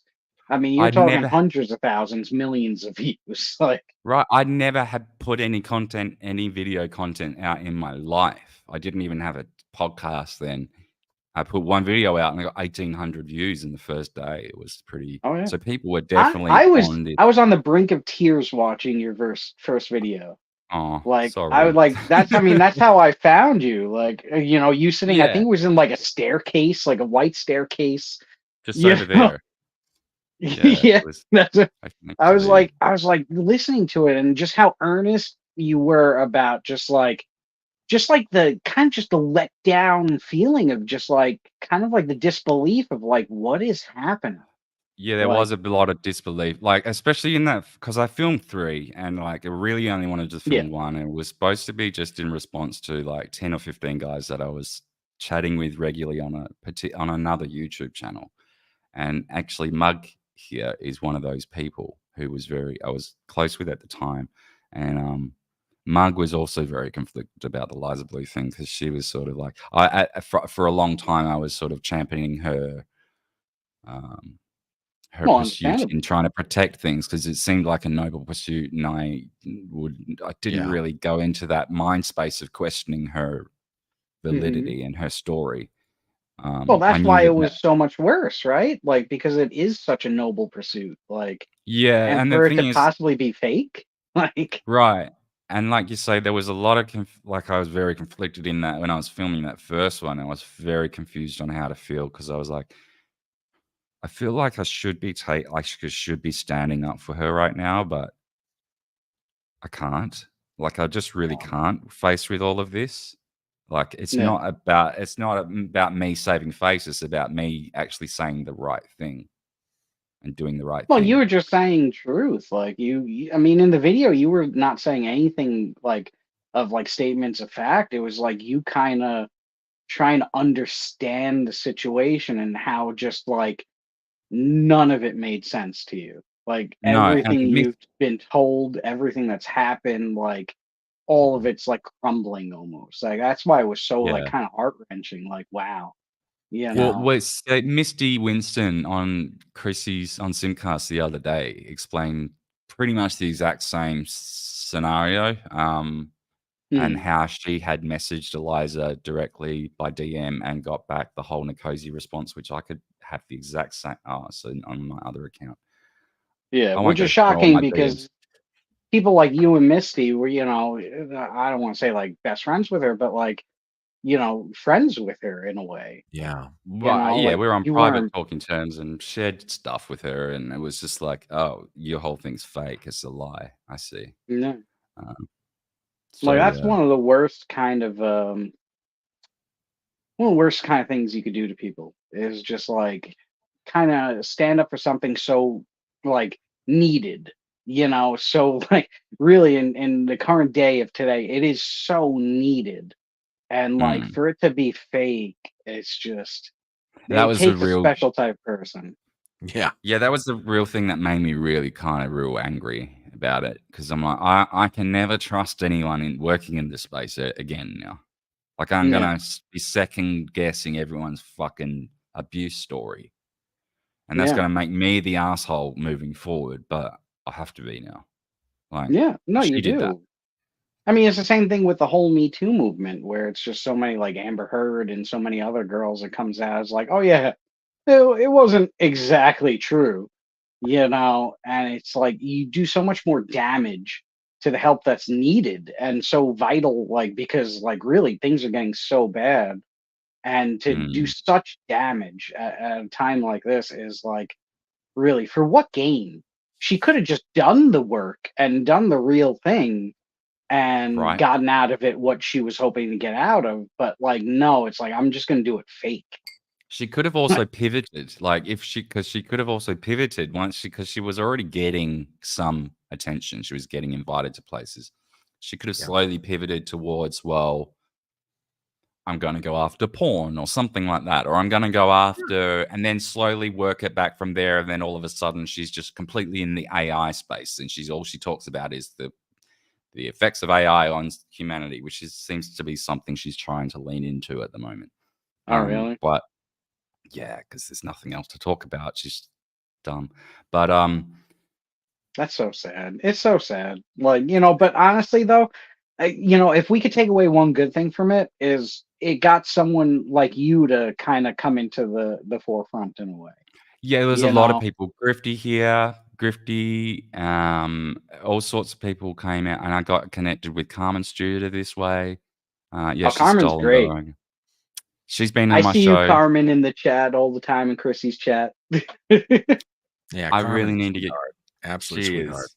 She's been one of my favorite guests ever on here, and I really would love to have her back on sometime soon because I really enjoyed that conversation. That was one of the easiest because I was still like I was episode 4 or 5. I think it was 4, and I was still really really nervous, even with having a guest on because I was just like everything has to be perfect, and I was worried about like having Yeah. a conversation. I didn't Oh want to no, be. I remember being on your episode. I think it was 6 or something, and it didn't actually happen.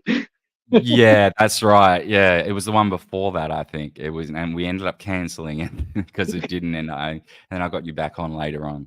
Thanks for Oh no, that. I'm happy to be on the cancel one because you know what? In the span of your career, out of how many thousands of episodes you're gonna do, I can always laugh about it. Is like I was on the one that got canceled because what was it, Verbo or whatever that site was, just wouldn't work at all. Oh yeah, Video Ninja. So that was Yeah. before I was using StreamYard, but which costs. See, that's the other thing because I put out this tweet. I should probably delete it, but like I do a lot of this tweeting and deleting. But I think I've decided. I said this earlier. I think I've decided to stop doing live streams indefinitely. They just aren't getting any viewers at all, and it's too much work and stress, and it's extremely expensive to set up and run. So, like for example, this StreamYard plan for the year was $700 in Australian money. So Yeah. And it is the pro plan, but that enables me to. Without it, you wouldn't be able to read any text. Well, you can still read text in 720, but I'm not okay with it. I'm not okay with 720p in 2024. I'm sorry. It's a 1080. Well, you got the year, right? So, Yeah. rock the streams for a year, do clips, Yeah. edit your stuff after Well, the it's year streamed. comes up in July. So I wasn't that was utilizing July? it for the whole time. It comes up in July. So at the moment, I am actually streaming live to 8 different destinations, which this is allowed on the professional plan. So I've got my face. I opened a Facebook profile to share this podcast. Can you believe it? So What Facebook up, Facebook? profile, Facebook page, YouTube, Twitch, Twitter for whatever reason, Rumble, Kick, and Odyssey. We're all live right now. Mhm. I didn't Ooh, even know Odyssey. Odyssey could. Yeah, I didn't even know Odyssey could do live streaming. Yeah. And then I saw it recently. Well, I'm It's happy that under- they're still in business after their illegal case with the SEC, where the SEC sued them for their library token and won somehow. you. Oh, I see what you're talking about. Yeah. I wasn't totally across all of that. Yeah, they sued them for the library token, calling it like a security and everything, and somehow they kind of won. What they did with and- XRP, didn't they? No, they Try to didn't call- win against XRP. They lost against XRP. Actually, No, but that was XRP the is same. The same. yeah, kind same of- claim. Yeah. Yeah.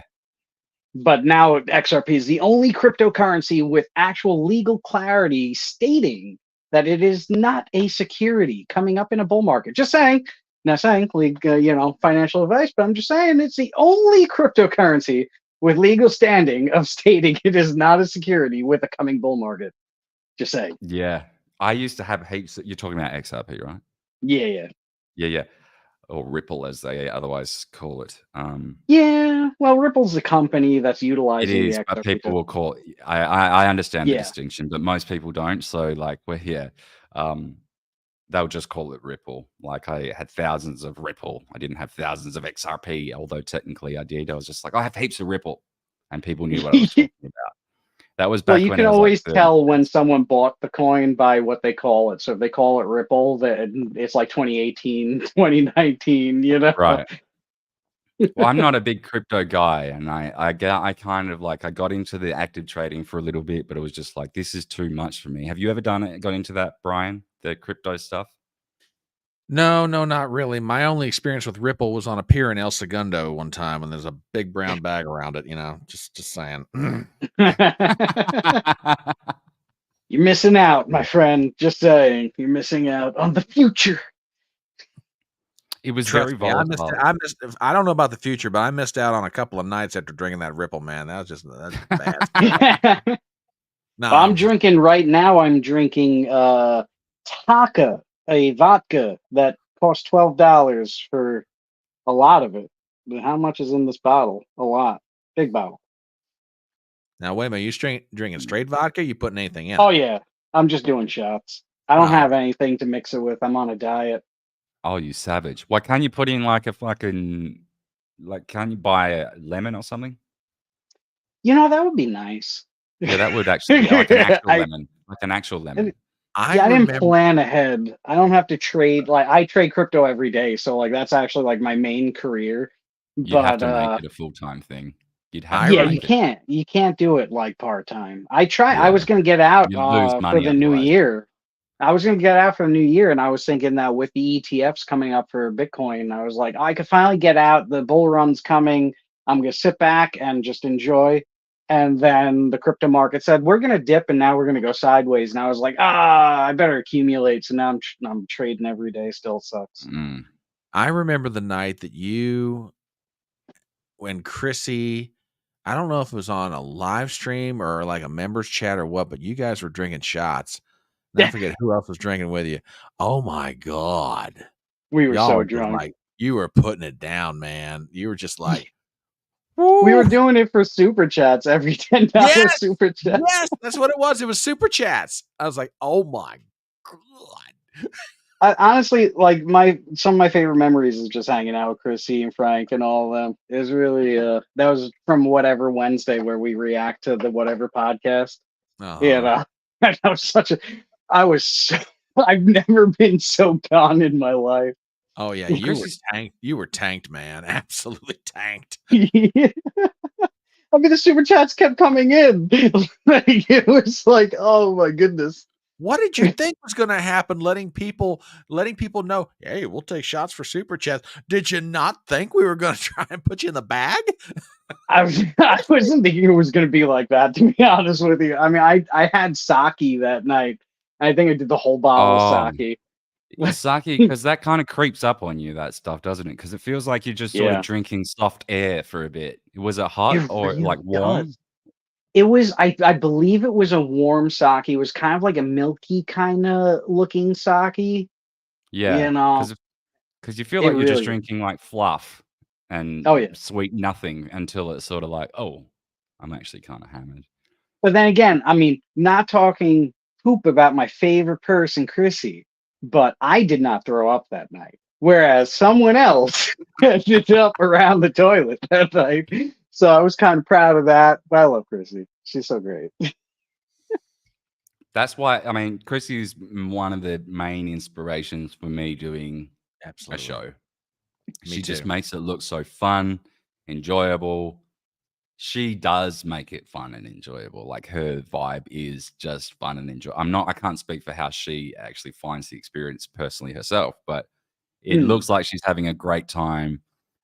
She doesn't go over the top with it. She doesn't seem to like be overly stressed about it like I kind of am. Like I'm sitting here reading this thing which I'm about to delete, so I'll read it out before I've received overwhelmingly positive responses from my pre-recorded interview I did recently, and I think I will move away from live streams entirely until I have more of a following to justify the stress of it.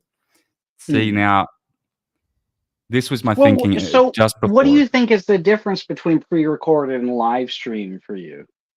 Well, I think the issue is not the actual format itself; it's the way I'm approaching it. And you see, like today, I had no agenda, no plan, other than to just really complain and thank people for all of because I've had a lot of new subscribers from my recent interview I did with Patrick Scott Armstrong from the Vetted podcast. And I was going to go into a little bit about, because I kind of decided on a new name for the channel as well, but I also don't want to get rid of Stateside Safari now. So I'm kind of thinking of doing both and just having them as separate playlists on this, because it's all going to be on Daniel Clancy anyway, youtube.com/Daniel Yeah. Clancy. I have reserved those other handles and just filled those profiles full of the playlists of this of the content from my channel. So the new name that I was going to do, and this is going to be like a new section of interviews, the first of which I've already done with Patrick Armstrong, and it's not going to be specific to any type of subjects per se, but for now I'm starting with the UFO stuff because I'm really interested in that, and I know a lot of people aren't, and that's fair. And so I don't want to make it my whole channel, because then I'm going to lose a huge part of my core audience, even though it's a small audience for now. I'm going to lose a bunch of their interest because it's not really necessarily their thing. However, a lot of the new subscribers I'm getting in are specifically because of that topic. So I really would like to do more to cater towards that. I'm very interested in that myself. I'm not one to believe all the stuff that's going around at the moment, but nonetheless, I'm still very fascinated with the notion of non-human intelligence since forever, since I ever first got on the internet. It was always something I was fascinated with, well before it was cool. So I'd really like to do a bit more of that in the form of like pre-recorded interviews and stuff like that with people in that space and other spaces too. Like it doesn't have to be all about UFOs. Like I haven't asked her yet, but wanted to ask Misty Winston if she would come on and talk about Julian Assange, things like that. Just do a proper actual interview where I've structured out the questions and stuff, because that did actually work really well. And when you're not live, it doesn't matter if it's messy, because you can just clean it up in post. Yeah, but if I could throw something out to you, I do find that for viewers, if you're going to release pre-recorded content, they're going to be expecting a higher end of editing. So I did when do that. people, I okay, did so do yeah, that. but So so I if you're going spent to a do full like, day of editing. So I'll show you an example. I'll show okay, you a quick example, and I won't do the whole video, but I'll just show you. Now, it's probably basic by other people's standards, but this is the episode here, and I'll go to this. anyway, I partner up with this guy. We develop a podcast, and it's going great. And So I've done the coming up bit, pandemic hits. That actually bit of ended up being music. a good thing for our podcast because originally we were going to shut it down. Thought that was it. That's over. I'll just skip forward a little bit. That guy sent me a cease and desist. So there's music. I pay for that after music. It's my decent interview. music. There's something going on with those subreddits, dude. They're not run by normal Overlays, people things like that. Zoom in a Oh, yeah, bit. I like that. Like they are literally controlling the post and what goes So out. the topic being talked about, you're going to show visuals throughout. You're going to Yeah, edit and I in. do. So, for Okay. example, wait, I'm clicking on the wrong screen. So, like, How long is and that then video? it goes for 2 hours. This interview, And the and whole it's 2 hours, you're editing in stuff to layer over it? yeah throughout there's bits and pieces. So I'll go to for an example this bit here. People will believe anything. I put in a bunch of inserts here. Yeah. I found it amusing that he made it onto redacted twice. But I mean, So Clayton, insert. see Natalie Morris, she seems very quite sensible. Clayton seems to really be Mm-hmm. See, so I'm trying to absorbed make it by a little bit anything. more appealing. Well, let's I was think about it. fascinated. Well, my question, though, is why can't you just do this interview live and then after it's live, record it with OBS and then do the same edit, but do 10-minute chunks? So, like, if a portion's talking about certain space technology, let's say, and it's 10 to 20 Yeah. minutes long, then that's the video that you make where you're editing in all your layers. I'll tell you why, because no one's coming back to watch the edited version once it's already out there. The info's already Oh, out you've there. been doing that already to your live streams? I've seen other people trying to do it, and I've tried releasing clips from other live streams before with a little tiny bit of editing. No one watches it. So I have done little versions of that before. It doesn't work Yeah, out. but that's how it's gonna be though for your first probably 2 years though. Second reason is not everyone's willing to join a live stream. For example, Patrick doesn't do live streams. He doesn't like doing them. So it was a case of I wouldn't have had him on the show at all if it was a case of, well, this is my format only. So here's my thinking. I'm going to keep the live streams as Stateside Safari. It's going to be a little bit more general and messy. And why don't you do Stateside like you did tonight? You just hand out the link and see what happens. Right. So, and this has worked actually really, really well. Thank you very much, Brian, for coming. Thank you for Filthy for coming. Like, this has made this whole thing actually probably somewhat watchable and enjoyable for me, at least, because I was sitting here dying, going like, "Oh fuck, I'm gonna do this one on my own." But yeah, I just this finished one here- uploading clips for Chrissy, and then I go on Twitter, and there's Frank sharing a StreamYard link, and I was like, "What is this?" Yeah, I appreciate that. Yeah, I'd finished my live stream and made a phone call, checked in on a family member, and I'm sitting here yutzing around on the internet, and I'm like, "Oh, okay, Frank, let's see what this does." The filing cabinet doing his thing. So yeah, Frank, I mean, this isn't playing, so I've put it on mute. Frank, Yeah, I think it's. appreciate I mean, you got to go with where you're feeling your vibe going for sure. Any type of person telling you this is how you do it, this is how you do it, blah blah blah. None of that matters. What's going to matter is a video that everyone needs to watch. Like, if there's a video that people want to watch and people want to share, like, did you see this thing? Like, that's what it really comes down to. There are algorithms, and yes, there are algorithms that are going to help people, but it's never going to help someone that actually says anything of any truth whatsoever. Algorithms are going to help the channels that are doing vlogs, or like Nile Red, who's changing plastic into I think he just changed plastic into cheese. Or I just saw a channel called Ants Canada where he has a vivarium and he has ant colonies in there. So that's who the algorithm's helping, because it's so safe for YouTube, safe for advertisers and stuff. So the world of just speaking, it's one word is going to lower your rating in the algorithm. So you have to make what is going to be catchy. What's going to be what's going to make the average person say, other people need to see this. And then at the same time, it's also on who are you talking with. So it's on your kind of who are you going to have on, because since the algorithm is not going to help you at all, ever, who are you going to have on? So their audience now comes to see you. You Do you know know what it worked with? Amusingly, do you know what the algorithm helped me with? There's only what? one other video that's more popular than this in the last year. This one's got 900 views now. That's insane for me. That's a That was lot going for to be the me. Eliza. Well, shit, that was technically last year, so it's not captured in this. Hmm. The next most popular one after this was the King Charles is dying video, which was literal clickbait experiment, and no one cares about that. Well, I don't. But it was literally, you see when I went to the analytics of it, everyone was 65 and over, and it was 80% women. It's the total opposite of what you usually get on YouTube. I'm like, okay, that's not the audience I necessarily want to invite in. I don't want to exclude them, but I'm not trying to cater necessarily to octogenarians. Well, I mean, kudos to them for learning how to load the YouTube. There you go. Yes, exactly. And be bitchy little Karens in the comments about it too. Oh, really? Yeah. So funny. Wow. It was so funny. Anyway, this one's performed really well. And what Well, I've done maybe, here, maybe you should do that and become the king of the octogenarians then. yeah, maybe. We'll see. So I've become a little bit attached to my Stateside Safari thing, even though it sounds a little bit juvenile and it was really just supposed to be a placeholder. I think it's already on my fucking hat. See there? Yeah. I already bought that.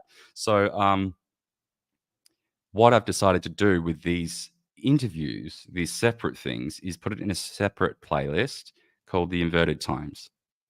And this is kind of like a play on, and I'll show you like the banner. It's very basic at the moment, but my idea was that I would just do like a play on the New York Times. See what I mean? But like that's just where it's starting. I'm gonna design it a bit further than that and like make it nicer and stuff. But this is the basic premise. It was just conversations about things that, because we're living in such an inverted world now, everything is very back to front. And also inverse times was taken. So like all the good names are taken. You can't take something that already exists. So that became a real challenge. I'm like, I like this. I like this. I like the name. I don't necessarily like the branding, but that can always evolve. I like the name. I'm happy with it. It'd be interesting, I think, if you flipped inverted upside down in Absolutely. at least images, Yeah, absolutely. So this was like a 5-second quick put something there to make it there. And then, like you say, I'm going to get more clever with the inverted colors and stuff like that. I've already been toying with it off to the side, but it's just not ready to publish. And I haven't really, this is the first time I've announced it to anyone. I've even already we're getting the sneak peek. Kind of, but I've even already got the I've already even pulled out a Twitter for it and everything. And like, this is technically, this episode with Patrick Armstrong is the first of that series. Now it's not branded as such in the thumbnail or anything, and I haven't mentioned it in the video because I was still kind of undecided on what I'd do with it. But like, I think that's what I'm going to do moving forward. It's going to be branded as the Inverted Times, and that will be that really playlist, quick. not the Carmen's channel. got to go. Just saying. Bye, Carmen. Okay, sure. Bye, Carmen. Bye, Carmen. Thank you Love for you, darling. coming. Love you very much, and we will. You need to be on chat to you Simcast soon. more. And I'm gonna get you either on Stateside Safari or on the Inverted Times, whatever we want to call it. They're just playlists, really. Another idea thing I would point out, though, really quick about the Inverted Times is I would put on it Daniel Clancy's like above the Inverted Times. Pete, put your name into it. Yeah, because especially since you're not changing your channel name, you know, you need to show something for people to be able to find, okay, where is this Inverted Times thing at? You know? Yeah, a whole idea, really. I appreciate that, and I know that you're probably correct in your reasonings for saying that. No. The reason the whole reason I called this Stateside Safari in the first place is because I didn't want to put my name on it. I don't want my name to be the title of the show because it's really not about me. And it makes me feel weird. Like it's probably just a personal thing I got to move on from because, like, as you notice, I did work it into the Stateside Safari one. Like, if I go back here and there, Daniel Clancy's Stateside Safari. Yeah. So it is hidden in there. But I just figured the fact that my channel name is already Daniel Clancy and I put it in the meta as a tag, Daniel Clancy, and I also put Daniel Clancy podcast. It makes it discoverable in that sense without having to overtly put it in the branding. Yeah. Do you know what I mean? So you're absolutely right in what you say, although I'm just wanting to be a little bit more overt about doing that. Do you know what I mean? I don't want everyone to think, oh, what's the Daniel Clancy? It sounds jarring, the Daniel Clancy podcast. It's already a jarring name to speak. Like, it's too many syllables. It's got too many phonemes in it. Well, I'm more so thinking about, the game Rainbow Six? I'm not a gamer, so. Well, there's a game called Rainbow Six. It's kind of like a first-person shooter, more about like SWAT teams kind of breaching buildings and stuff. And it's made by this guy named Tom Clancy. And I know Tom Clancy, yeah. Yeah, so he wrote a lot of books and stuff and everything, and video game series came out from those books and everything. But Rainbow Six is technically named Tom Clancy's Rainbow Six, So like I'm more so picturing it kind of like that. No one calls it Tom Clancy's Rainbow Six; they call it Rainbow Six.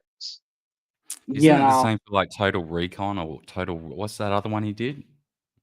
I know he's had multiple games, but his main series is the Rainbow Six. They're all named something different. Like there's Rainbow Six Siege.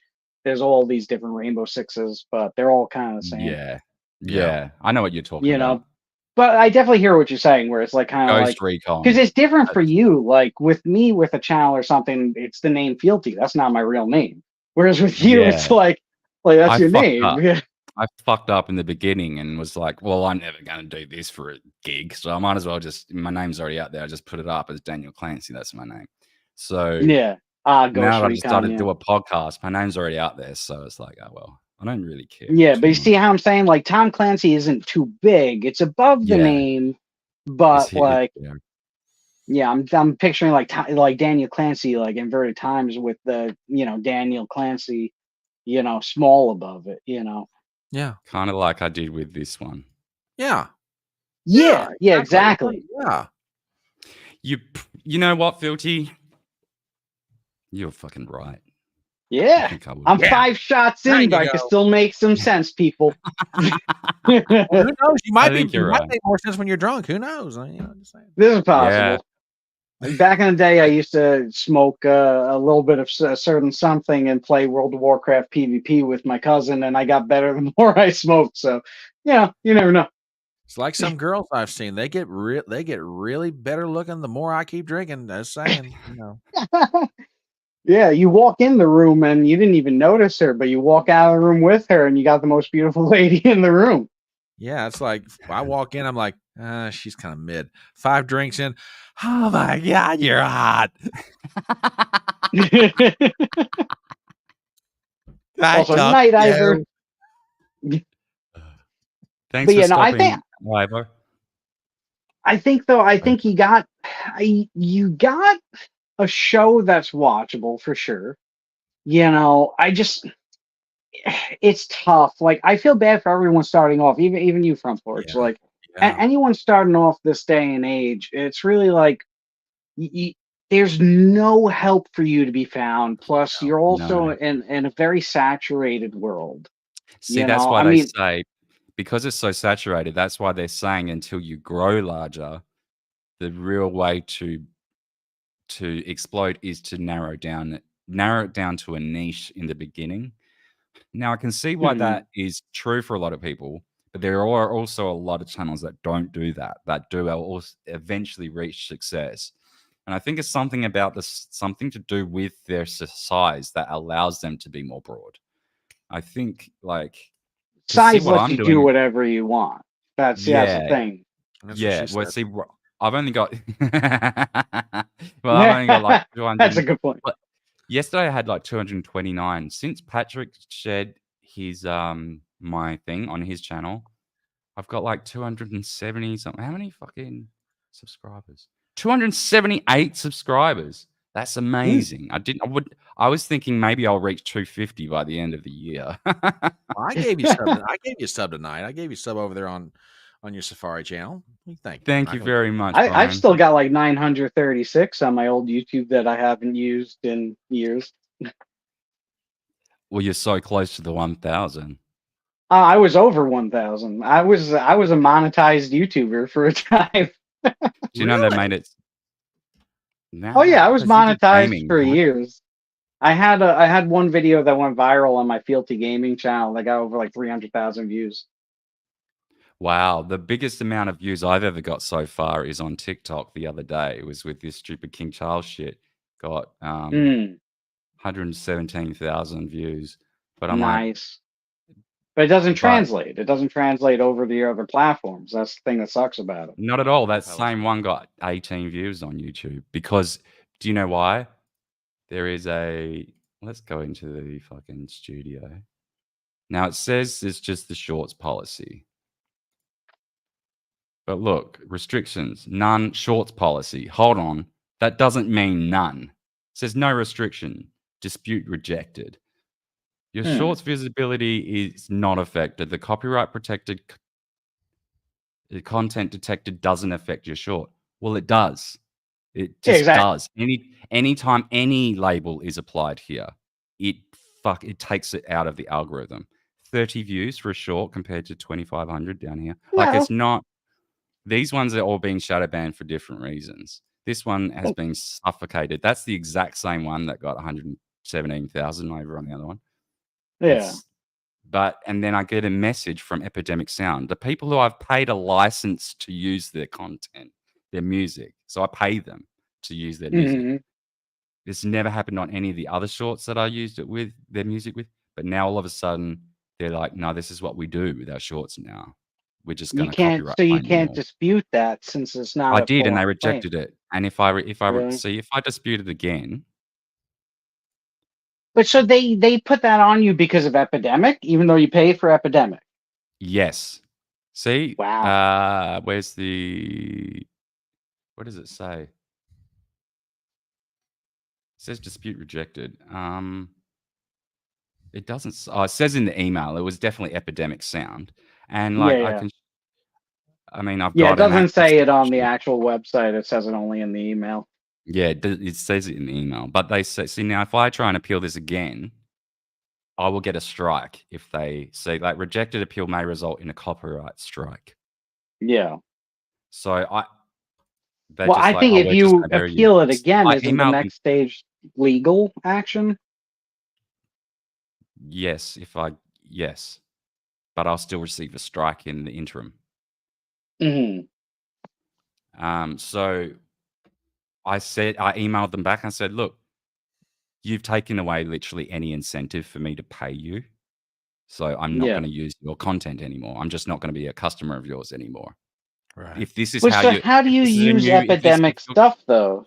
Is it like you have to put a code in? No. You have this. I'll show you. You have a whitelist. Oh, so they whitelist your account like email then? Correct. So it should be automatic. Like this is definitely something non-automatic then. As you can see, it's all safe listed. Yeah. Daniel Clancy. Yeah. Oh wow, and that's like a direct account kind of API link then. Correct. And as you'll see, active status USD $17.99 a month. Yeah. Not due again till February 21st. So. Yeah, that's ludicrous. That's because with Adobe, if you license something, you have to get a code and enter a code to get it like unlocked. Whereas you have a direct API link. YouTube, your account's directly linked. Like there's no way around that. And it's so odd that this happened because it hasn't happened on any of the other stuff. Like even the Patrick interview, that background music came from Epidemic Sound. All my other shorts had background music from Epidemic Sound. None of these have all that on it. Just this one. Like this here is this is music from Epidemic Sound. Oh, wait, you can't hear anything. No, Why is okay. that? Did you share the tab with the sound enabled when you do present Yeah. in StreamYard? Yeah, but I'll redo I'll just redo it anyway because I don't think I've even forgot what I was trying to say anyway. As the support line would say, did you shut it off and turn it back on? Yeah. Oh no, it's Yeah, really still just can't hear it. muted. That's weird. Okay, that is really odd. Gentlemen, Okay, I hate leaving good company, but I'm starting to fade, so I'm gonna. That's go all ahead right, and my call it friend. a You're night. just really late over there. I forgot. I'm so sorry, No, Brian. that's not, Thank you. dude. You saved Don't me, worry about it. man. It's all good. It's all He's good. got to go to Saved me. sleep to get ready for Taylor Swift's football game tomorrow.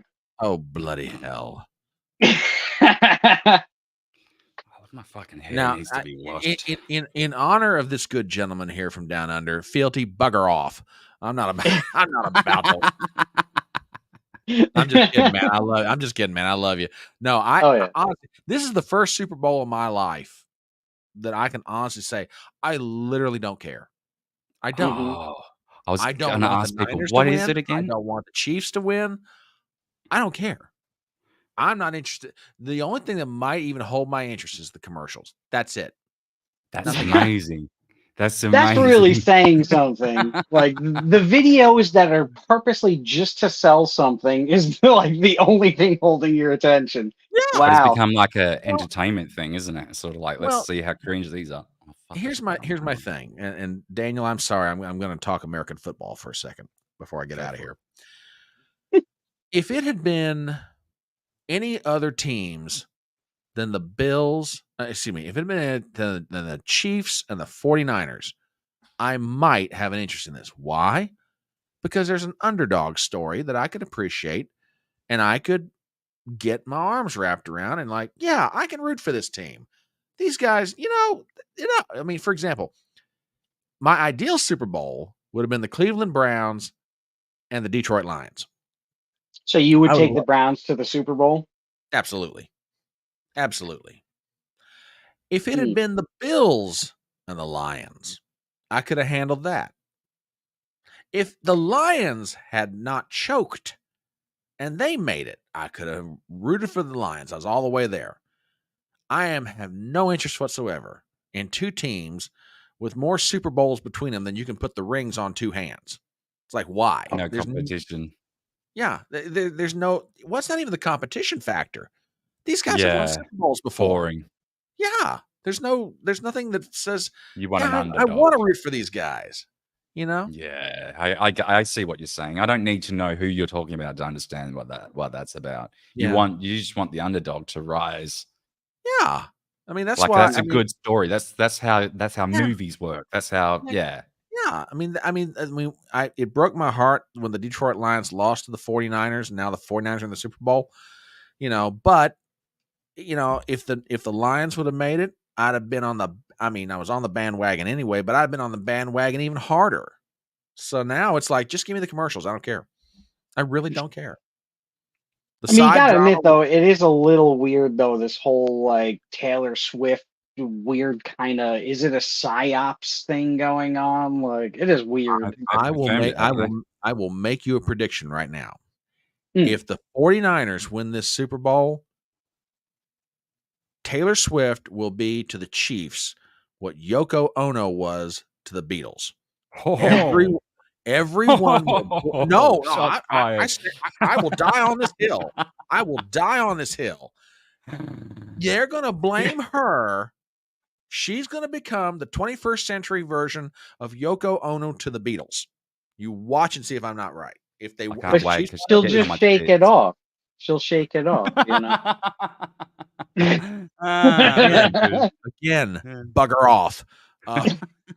But do you think though, what if her man's team wins? Do you think, as he's probably getting the MVP trophy, do you think he's going to ask her to marry him? Oh fuck! Why does anyone care? Why is this such a thing? But there's another reason why I don't want to watch the Super Bowl. I don't care if he does ask her to get married. I hope he ends up secretly gay so she can end up in some kind of scandal. I hope he dies and comes back as her tampon. No, what would make that, Daniel? What would make that better if she finds out if another member of the Chiefs comes up and kisses him dead in the mouth on national television? Right, that would be. I mean, if we're gonna fantastic. do this, let's go all the way, man. I mean, let's just go Yeah. all the way with it. No, I mean, I don't think. I honestly do not think Travis Kelce is going to ask not Chrissy Mershit. Ask Taylor Swift. Someone clip that and send that to Chrissy Scat. No, Chrissy. Believe me, NFL players love you enough. They would ask you to marry them if you weren't already married. No, I honestly do not think that the Travis Kelce is going to ask Taylor Swift for her hand in marriage if they win the Super Bowl. I think they're going to do it privately, decency, and then she'll post the picture of the ring on every place on social media everywhere. That's what will happen. So predictable, Brian, but so true. That's probably definitely going to happen like that. But why do you guys think though? Like, I know you got to go, but like, why do you think though? Like, because it is really weird to me, this whole Taylor Swift thing. Like, now haven't they not confirmed that she was already an asset, wittingly or unwittingly? I mean, they've taken a look at her popularity as basically they look at human as basically nodes on a network, and if one node is attracting more than other nodes, let's say, they go, let's co-opt that. And she's got like how many followers? So I'm pretty sure there is recorded video footage of intelligence agents talking about her specifically at summits and shit like so I'm pretty sure it's been confirmed as an actual psyop with the intelligence community. I mean, I wouldn't be surprised. You see, like, her audiences, like, I was seeing on Twitter, there was a video of her audience at a show the other day. And, like, I mean, I've been to so many shows, and I sing along with the band. Everyone kind of sings along with the band. But, like, everyone in sync, perfectly singing along with, like, the words and, like, the emotions they're having is, like, oh, this is, like, the words that complete them. It's like, I've never sung along to Iron Maiden like that. Like, I dig the music, I appreciate the band and their skill level, but like, I'm not crying, like, it is strange, and it's a big arena, this video. Like, it is freaky in a way. That sort of hero worship went back to the Beatles, though, and even beforehand Elvis. Although you could say the same about those individual Beatles weren't an individual, but that band, and you could say the same thing about people like Elvis Presley. Well, Elvis was the king, though. Sure. Yeah. Apparently so was I. Did you see the photo? That's true, but technically, if Elvis was the king and now he's passed away, that means technically right now he is a tampon. No, Elvis is not dead. Elvis is not dead. I'm telling you. No, he's a 125-year-old tampon. Would he be 125? He wouldn't be under 100, I don't think. Wow, golly. He was born in like 1900 something, right? Wow. Look, Elvis, you got to go, Ryan. Elvis, Tupac, Prince, Biggie, they're all hanging out somewhere together. I'm telling you. I believe. Jekyll Island. There you go. I think you're absolutely spot on.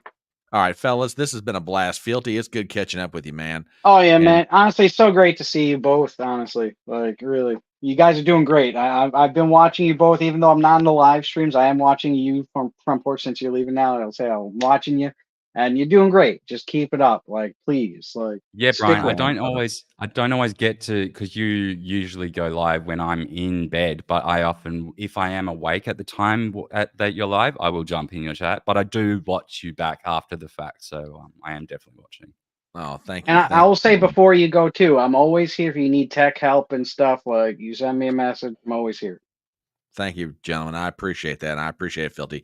Anyway, Daniel, thank you for having me on. This has been an absolute blast. More than welcome. You fellas have a good night.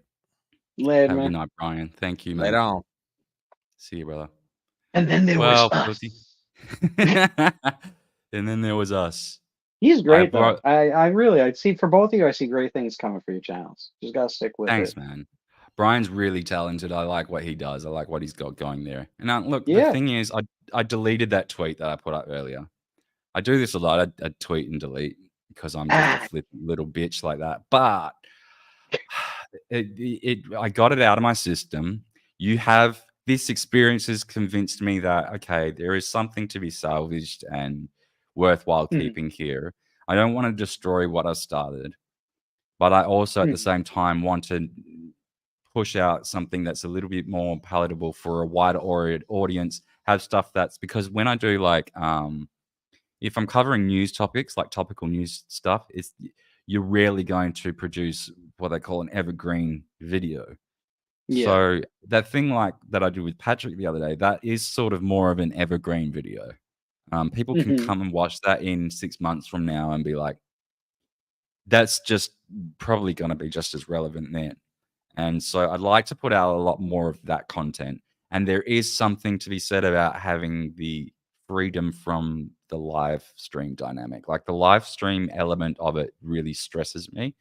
I'm enjoying it and I love the feedback with the chat and stuff like that. But what stresses me in the moment is like, oh, there's only 5 people watching, or there's this, or I said something weird there, or I had something great on my mind before, but it's not coming to me, and I can't spend the next 16 minutes silent until it comes into my brain, as I otherwise would if I was recording something with purpose. So, you know, there was a number of moments throughout that conversation with Patrick that they weren't like super embarrassing or anything, but there wasn't like watchable. There was like 16 seconds of total silence or umming and ahhing. I chose to take that out and neaten it up. And like, I enjoyed that. I also really enjoyed that process of like putting it together. It was a basic edit. I put in bunches of inserts and stuff all the way through the 2 hours, but it was a basic edit. I could get more advanced with it as I go along, but I'm never going to do that until I actually get involved with it, right? And doing shorts isn't the same. Editing shorts together is a different thing. It's like that's a different practice. Like you're trying to fit as much information into 59 seconds, and it's all fast and flashy and moving, and it's like, but like with the long form stuff, it's a bit more of an art, I think. Well, it is you're a tough to clipper. get some. Well, I'm a clipper. I'm a former YouTuber. I'm a former Twitch streamer of 8 years. Like I've been where you are. Trust me. You know, And I'd you're say always this. using Premiere. Like the best, you gotta listen to your gut in many ways. You know, so your gut's telling you like the refinement. You know, you like Yeah. the making a finished product that you're proud of, that Yeah. really conveys what you're trying to convey without like the jankiness that would happen with a live stream. So, you know, maybe you take this as a sign of what's telling you. I'd say look into like people like Think Before You Sleep, or even Brittany Venti, what she's kind of transitioning into right now with more Before you sleep, that refined. I think I might actually already be following that one. Yeah, well, that's Shawn. That's Brittany's fiance. Is it? Nice guy. Oh, Yeah. okay. I didn't know that he was because I knew she was with another creator. I just didn't know it was that guy. Yeah, Think Right. Before You Sleep. Yeah. Because I do actually, I'm subscribed there. I'm pretty sure. Yeah. Yeah. That's a So I great would channel. say look into their stuff. Like I think that, you know, I'm just throwing. I mean, I'm kind of drunk, but I'm just throwing it out there. You seem fine to me. I'm maintaining right now. But I mean, just throwing it out there. I mean, I do feel live streams are really good, but you know, listening to what you're saying, I could see how you don't gravitate towards a thing that's going to knock down your energy. Yeah. Gravitate towards a thing that's going to drive your energy. So Like, I've if been like, really pumped over that interview I did with Patrick for the last few days. Like, I I really could enjoyed tell. it. Even before it got like views, I was like, I'm happy with that. Like, I'm really pleased that I did that, and I'm proud of the edit. And even when it got to like 3 views, I was like, oh, phew! I'm so glad that 3 people like this. Well, I Now, honestly, I didn't even know you did something like that. I would say though, just a little critique, 2 hours is too long. So I would say if you're going to do something like that, cut it down into shorter videos, like upwards. I'd say maximum 40 minutes. So, like, if you do an Yeah. interview with someone like that, cut it down into different segments. So, Oh, like, you're I'm at a definitely max so of 40. I should have been doing that for the last 3 days, cutting the separate segments out into their own clips, and I'm going to do that after this stream. But, Mhm. I found Yeah. with that specific topic, 2 hours wasn't even close to enough. But, Yeah, it's that's tough. more on the conversational side. I hear what you're saying. The 2-hour mark is really a sort of a barrier for people's attention, which is Well, why I mean, it's still good. You could still upload the 2-hour full thing, but then do shorter segments. So, like, see, yeah, even for me and as I a should have had clipper, sometimes clipping Chrissy's stuff, like, there's sometimes she'll do a topic that lasts an hour, Mm, and I try and provide the full conversation. Like, I try not to leave anything out or edit anything out because I want everything to be, there. Because then you get people who are gonna be like, well, why'd you cut this out or something, yeah, right? yeah, So, like, I try and provide the everything, and it's unfortunate because those videos sometimes will not get as many views, but yeah. at least everything's provided. But I was thinking, even for myself, if I was to ever return to YouTube, my plan would be to do 4-minute videos that purposely don't fully explain everything because then it makes people want to be like, yeah, You well, need you to more. didn't say this, you didn't say that. They Like, need more. They want more then. yeah. So Yeah. you're basically kind of just touching on the subject. You're giving just the tip, and Just the it's tip. like, That's the title. Just the tip. yeah, just a tip, the smeg head, but like a nice red dwarf reference for those that would remember that glorious thing. The That was a great show. Smeehy, I wasn't loved the it? red. Honestly, I they didn't get to they see could it not make all. that. I need What? to go back and I need to go back and like get all of the episodes and Oh, watch it's on through them. YouTube. It's Is on it? YouTube. Oh yeah, that's Fuck how I yeah, I'm saw it. doing that. Oh, really? I remember it from I remember it from when I was young, like on the Mm. television, and I didn't obviously get into it as much then, but like, yeah, that was funny. That I was a found funny out show. about it when I was streaming on Twitch. One of my moderators was this girl from Cornwall in England, and she was Yeah, it's like, I very was saying, English. like, I want to see like just like a sci-fi show, and she was like, oh, you should watch Red Dwarf. It is awesome. And I found it on YouTube and like binge watched all of it because I was like, this is like one of the greatest So shows good. ever. Do you know what? Then that's the one upsetting thing about the British stuff is that they're unlike Americans who do 29 seasons of Yeah, things with 23 episodes each. They will you do do like 3. one. If even if that, they'll never do more than 3 seasons. Most of the time, they'll do one season only, and it'll be It's like 12 annoying. episodes. You'll get 12 episodes, and that's it. It is annoying, but it's also what makes them great because Yeah. there are only Faulty Towers is one of the most iconic and talked about. Oh, it's not necessarily so talked about now, but if you mention, you know what Faulty Towers was, right? Oh yeah. Yeah, John So, Cleeson is great now. right. Everyone, you say that people think of Basil Fawlty, the weird walk. There was a lot of different comedic moments in that thing. How many seasons? Who How was many the episodes of Fawlty Spanish Towers? worker? What was the Spanish worker's name? Manuel. Manuel, yeah. Oh, He's played by Eric Sachs. He was he's a very funny actor too. yeah. No, everyone was great. So And talented. there was only ever 12 episodes. Ever. Really? Mm-hmm. And they're only 20 Wow. minutes long. They're only 20 minutes long. So you can literally binge every episode of Fawlty Towers in half a Yeah, it's day. like a few hours. Yeah. And you'll be sad that it's over. But it's like it's a rich 12 episodes. Like it's full. Yeah. Well, John even Cleese wasn't would like often talk Mr. about this. Bean too. Mr. Bean was like that. There's not many. Yes. That's the British model. And they're onto something. They are onto something with that. I think there could be a Yeah. happy medium. I think they could go for 2 seasons and still be able to maintain all of that that I need more. Because you don't want people saying, I'm sick of it now, it's done, it's tired, it's had its run. They don't like that. Yeah. They want to leave on top, and they generally do. And they want people begging for more. So when they offer up a new product, which is different, but it is that they'll just take anything because they built this name for producing stuff that you want more of. So it's like, okay, anything that's got Cleese or anything, his name attached to it, or Eric Idle, any of those Monty Python crew, I'm just going to watch it because I know the last thing kept me wanting more. And here it is.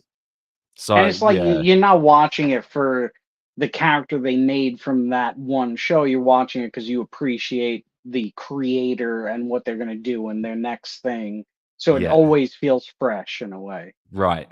And they were pretty good at it. Like, they were some of the best at it, really, the Monty Python crew. Well, John Cleese and Michael Palin were really the main two brains of that. Although Eric Idle and Graham Campbell, I think, was the other one. He was a real alcoholic, so he was a brilliant mind, but he was really hard to work with, apparently. But I mean, for me though, I'll always say one of the out of all the English shows, for me, one that's closest and dearest to my heart is a show called Are You Being Served? oh yes, yeah. I see. I love a lot of British comedy. I grew up on a lot of British comedy, things like Oh, that. I'm sure. Yeah, Red That's Dwarf, like I your Served, all those TV. sorts of things. Yeah. Yeah. And our like Australian TV definitely got more American over the years as I grew up. But it used to be extremely British. It used to be very, very British, like 80% British and like 20% American. Now it's the other way around. Like, it's probably even Wow. worse. Probably like 90% American trash and it's just 10% British stuff. And then there's like Australian. It's like, I can't even call it TV. Don't watch Australian TV. It's just so cringe. It's fucking. Well, I watched like Bondi Beach, you know. Oh, that Bondi Rescue thing. Oh yeah, Bondi Rescue, yeah. That's even as far as beaches go, that's a shit beach, man. Like, they should. Yeah, it's not like over in WA where I'm from. The beaches are much better, and they just go for miles and miles and miles, and they're not packed like into this little horseshoe-shaped fucking bay. Yeah, it really does not look large. It's not. It's not big. Like, you can fit 100,000 or so people there, maybe 200,000 people, but you'd be shoulder to shoulder. You could fit millions of people on a WA beach, and you would just would have all the space in the world because it just keeps going, and the sand is pure white. It's like, there's a reason they have like some of the best, like Kelly Slater and shit goes to WA all the time for his surfing and all of that. Like, the beaches are the best there, and also in Madagascar, which happens to be the opposing shoreline. So yeah, I've never seen like you see in the movies where it's like that white beach and like that beautiful blue water. Like I've been it's to like the that. Bahamas It's actually it's exactly like that in Western Australia. Really? Yeah, and Yeah, like and, I went to the Bahamas in like 2008-ish with my ex-girlfriend. And when we got there, it was the storm season. So all of the ocean was like, you know, ruckused up. So all the water was all like kind of dirty choppy, looking. gray, and yuck. Yeah. And it was like kind of like, this doesn't look any different from New York. Like, I was expecting to see this like wonderful blue and stuff. I was so let down. Like, I've never seen it. I got to see it someday. The blueness of the ocean really depends on the sky conditions. Like, if you get a really clear, beautiful blue sky day. Well, we had that. It was a beautiful clear sky, but the water. Oh, but it was all churned up already. Oh yeah, it was churned up, and then we went like because it was with like the Royal Caribbean like cruise thing, so like you had to plan ahead of what you wanted to do for your like event at the island. So we chose snorkeling. Like, I wanted to see the little fishes and stuff, you know. And we got like halfway out, couldn't see anything, and all I'm thinking in my head is, I can't see the sharks. Like, that's all I'm thinking. And I was like, let's get back. Yeah, there's a lot of them around here too. Like, Oh, we had really? a big shark. We had a big shark problem actually for a while, and then we had to start shooting them. What? And then, and don't you not remember this? Even Ricky Gervais got upset about it. Like, everyone across the world, all these celebrities across the world were upset because Western Australians, people, Perth specifically, were shooting to kill the sharks. Wow. Yeah, I mean, Because everyone they're kept like getting- we kept endangered. getting- Yeah, but the problem was there was a comedy of different areas. No, they're not. Sharks are not endangered. Oh, really? Okay. No, they're Screw definitely not. Screw the Yeah, sharks. no, I don't think I mean, they're endangered. To be but, like, fair, though, we're the ones deciding to swim in their home. You know, yeah, like, this was what was brought up a lot. However, there was a huge fuck up on the part of like the fish farms and stuff. They placed them in certain areas that attracted sharks where they wouldn't otherwise be. And all of a sudden, all these people start getting eaten. So it's like, that's why it wasn't because we are scared of sharks. It's because they were literally killing people. Yeah. Well, yeah, you And can't have that. like regularly. So it was sort of like, oh no, we have to sort of do something. Well, especially And the since shame- I assume a lot of the GDP of Australia is like tourism, you know. especially for and the beaches, man. The beaches. Like, Well, I we do mean, have great you're beaches. surrounded by beaches, I assume. Yeah. Yeah. Like, Yeah. I was That's disappointed when I crazy. came to the East Coast, though, to see, like, there are some beautiful beaches here in Sydney. There really are. But they're like inlet, they're like bays, and then you've got rock facing, and then like bush, and then you got to go. It's not like continuous coastline. It's just like you've got all of these different inlets and coves and bays, which is pretty. It's got a different aesthetic, and the sand is also white and clean here. But it's a little bit, it's actually not so white. It's not as white. And it's not like that silica that you get over in WA, that pure white sand. Like, it's a little bit more orange and dirty. Like in New York, it's more like pebbles and shit, isn't it? Yeah, it's like pebbles and needles and trash. You know, like, I mean, Coney even at, like, Island here in Brooklyn, Coney Island, our sewage plant outlets into Coney Island Beach. I've seen So, up at like- like Montauk Point on Long Island, and like all I can see I've is like never been. pebbles and crunching. Yeah, it's a lot. It's a lot more from like it's made from like the shells of like the shell kind Yeah. of stuff. You know. Yeah. And it's also a lot of it's fake because they have to kind of sand the beaches because of all the erosion and stuff. Right. So it's like a lot of it's brought from elsewhere until it can get eroded away again. But I wouldn't swim. I wouldn't swim anywhere in New York. I mean, there's really the most disgusting water you can ever imagine.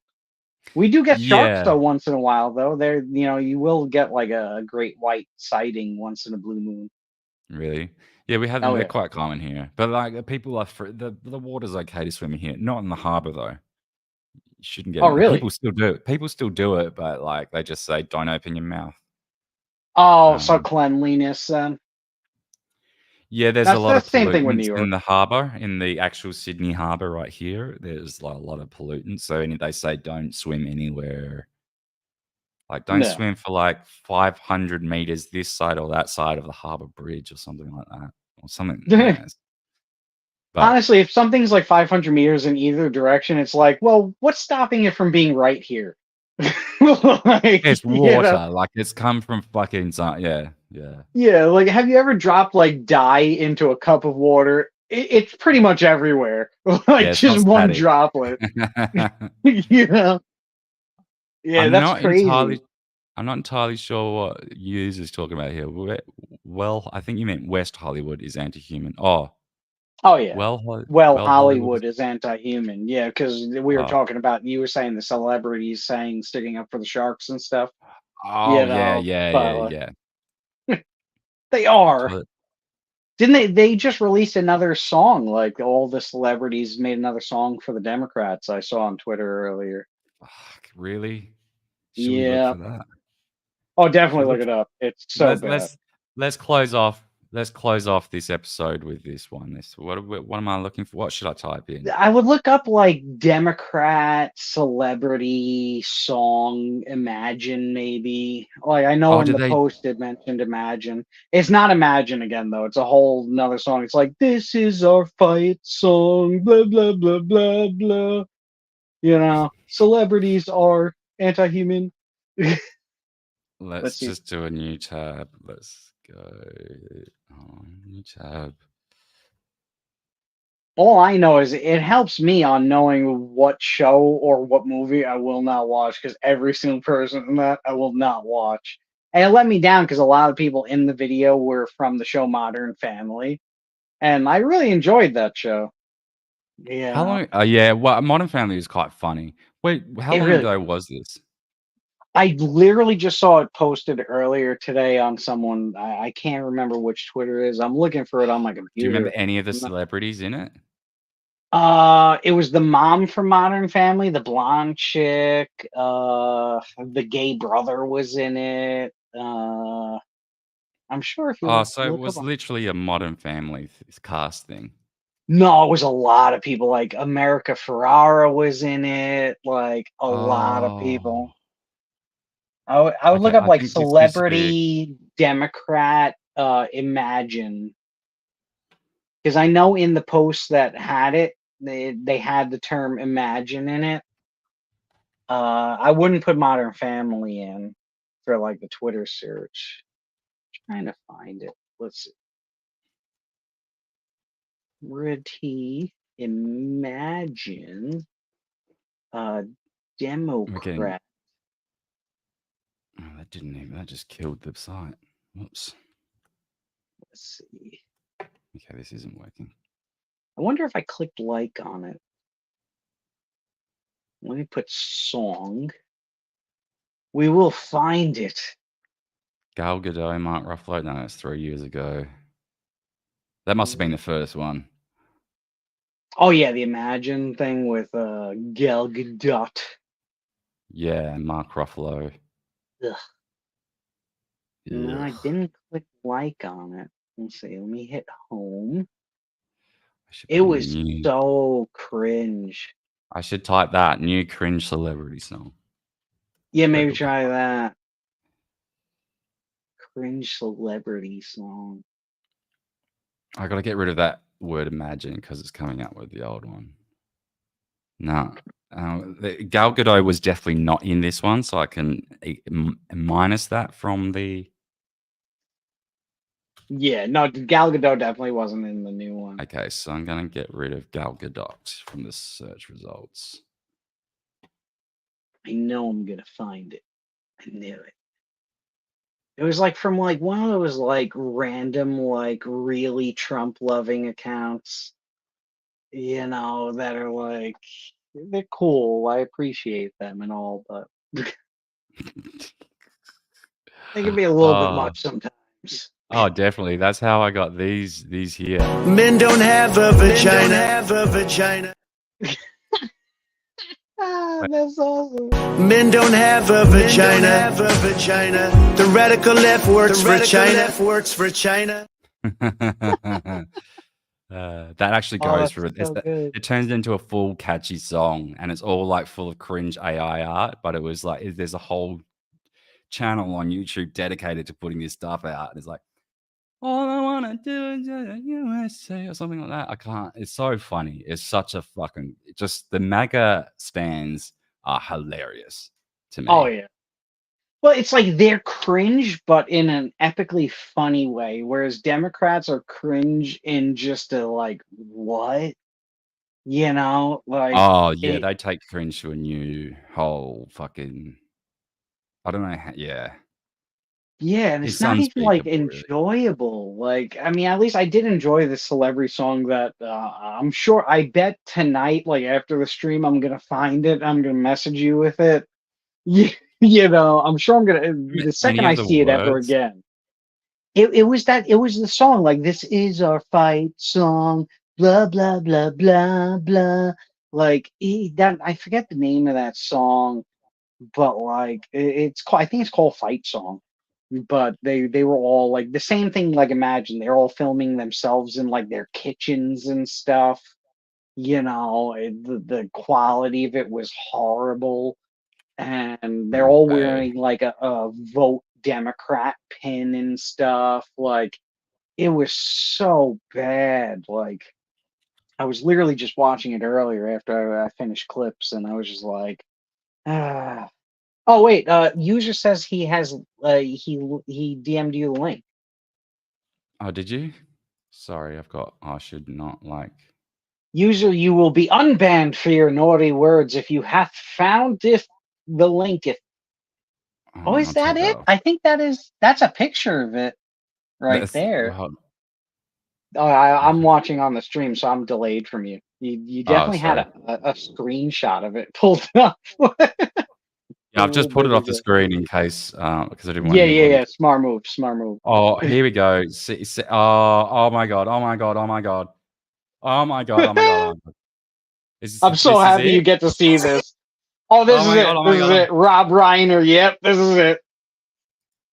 Okay. Very happy to see this video of celebrities singing, encouraging us to break blue. This may be even more powerful than that rendition of Imagine that circulated at the start of Kung Flu. Oh, hold a minute. This is just so noisy. Let's just give me back. Yeah, put it down halfway.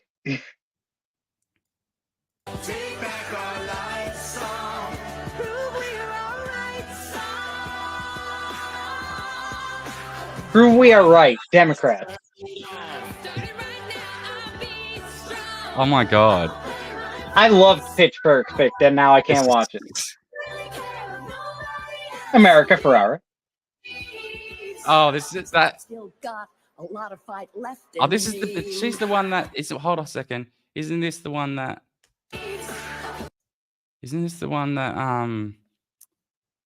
fucking cheated to get her kids into school?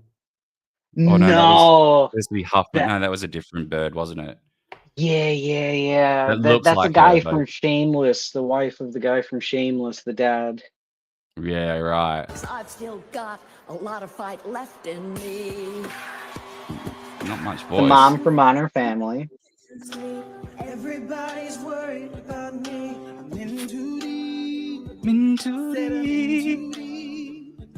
Well, it's been 2 years and I miss my home, but there's a fire burning. Who's you? Who's that? Still believe. I don't know.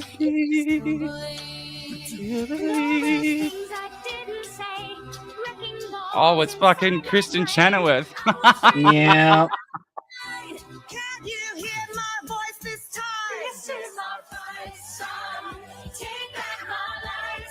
It's so bad. Idina Menzel, break my heart. Oh, they've got the whole Wicked cast here. Mm-hmm. So cringe.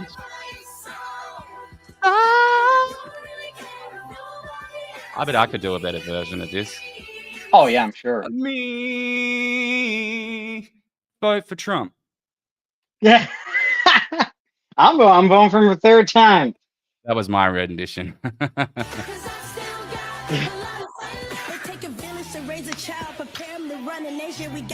This is the equal opportunity part. Yeah, this is the DIE version of the. What is it? DEI? DIE? Yeah, DEI.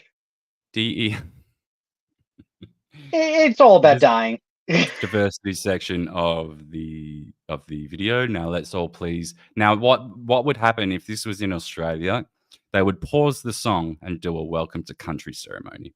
So I'm going to do that as proxies. So I stand here on the land of the Gadigal people, and I welcome you to country, and we're going to now do the Willy Willy dance to welcome you in.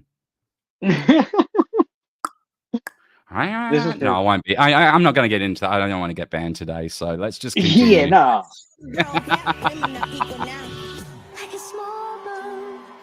Oh. What does the shirt actually say? It says Hillary 2016. Did you notice that? Did you notice that this is for the wrong fucking year? Like they've recycled this child. They recycled Maybe the child. this is like, old. find anyone. It could be. Maybe but it's a look, resurface, of an old video. I bet it is. Is there any community notes under it? Let's have a look. Oh. When no, was no it community posted? note. February 10th, yesterday. Well, the Or thing in the actual message, he's mentioning the Imagine song. The Imagine song happened in 2020, so I think it's just. I think they've just when they did this, they've recycled this child because they know that they can't find anyone left this year. That's. I mean, New so- Yorkers. They're going around interviewing New Yorkers in like black neighborhoods. Didn't they and all they're move to saying that- Florida? Haven't they No, literally well, all moved to Florida? Mike Harlow just did. Oh yeah. I'm happy for That's him at least though. one. I'm happy for him too. I will miss I'm- him as a fellow New Yorker, but I'm happy he's going somewhere happy. But there's some people going around interviewing black people in New York, and they're all saying they're voting for Trump. So Serves you right, Joe, you stupid old cunt. oh yeah, I mean this song can't change their mind. Oh, if it doesn't, then you've got no heart. Ugh. They're even calling it dumb. Yeah. Dum dum dum dum dum dum dum dum dum dum dum dum dum. Why don't they say fucking stupid song? This is dumb as shit. Fuck me and my life. Oh my gosh, shoot me in the fucking head. But I can It does- make an explosion. Oh, and I used to think she was so hot, though. I had such a crush on her, the Asian chick from Pitch Perfect. Ugh, so let Is that down. who that is? Oh yeah, she was in all the Pitch Perfect movies. She was the Asian girl who didn't really talk much, but then they finally convinced her to sing, and she had like a great voice. But she's also hot Asian, you know. Sorry, user. I didn't see all of these messages while I was fucking around. But It is look at all tough. this. Like, it's like he's going mental. Like, read this. I'm saying it like right to you. You're not even listening to me, cunt. Look, Daniel would have seen it if you weren't banned for naughty words. Okay. I had the wrong tab open. This is what annoys me about StreamYard. They should have Yeah. the ability to break out and combine these. See, like I'd like to have the branding tab because I've got a widescreen monitor. I could easily put the branding tab over on this side. There's all this Mhm. dead space next to the production area. Well, And it it's would like, be cool if StreamYard let you control the tab you're presenting, or like control all the computer from StreamYard. So, like, if you wanted to present a tab, you'd do it from within StreamYard, and then when it's up on the screen, you can control oh, you that mean tab so I can from. click into this space here as opposed to going over to the actual screen? Yeah, Is that what yeah. you So mean? you don't have to go to the actual tab to then play a video or scroll around. You just that inner area within StreamYard, you could scroll, click, do whatever you want. You know, User, as if I've it's got moving that tab to StreamYard, pretty much. Yeah, user says get a second screen. I've done that 4 times over. I've got Yeah. actually 5 screens in front of me, and this is why you'll see me darting around as if I'm looking for a Oh, yeah. fucking cat. It's actually me going across my desktop. It starts over here and ends over here. Oh It's yeah, pretty cool. I've got 2 screens. I needed it back for my streaming days. But it really Yeah, like this though. These songs though, I gotta say though, it's such a letdown for me as someone who I love musical theater. Like I love it. I've seen so me many too. plays on Broadway. Like I've been to yeah, Wicked twice. I loved it. I wow. thought Wicked was great. I love musical Broadway. I'm such a gay like that. Like I really am. I love it. See, I'm not. But I'm a straight like that. yeah, but there's lots of space like that. When you're 50, you can change that. Oh yeah, yeah. It's The still a while off. running. After I I don't. said that, I kind of was like, I might regret this because this might come true. That's right. You can Like always after. just. Yeah, I know. I'm almost 40 myself. Why don't we make it 60? Really, let me. You know what? 50 will be trans people. 60 will be full gay. By the time you're 60, gays won't even exist anymore. Oh yeah, because we're all gonna be one gender by that point. You know, we're all gonna have Elon's chips in our brains and stuff anyway, so we're not even gonna be physical beings by that point. Who'd You you know. say? Who'd you say?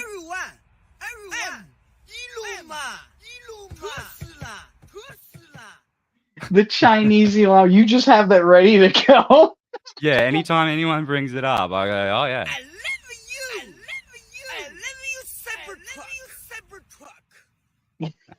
That's awesome. That guy is. Oh, he really looks like him too. He does. He's so good.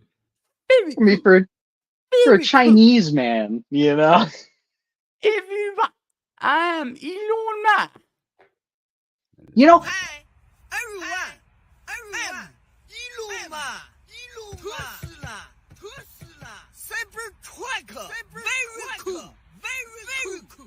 you. I love you. I love you, Cybertruck. I love you, Cybertruck. Beautiful. Beautiful. Wow. Wow. Wow. Okay.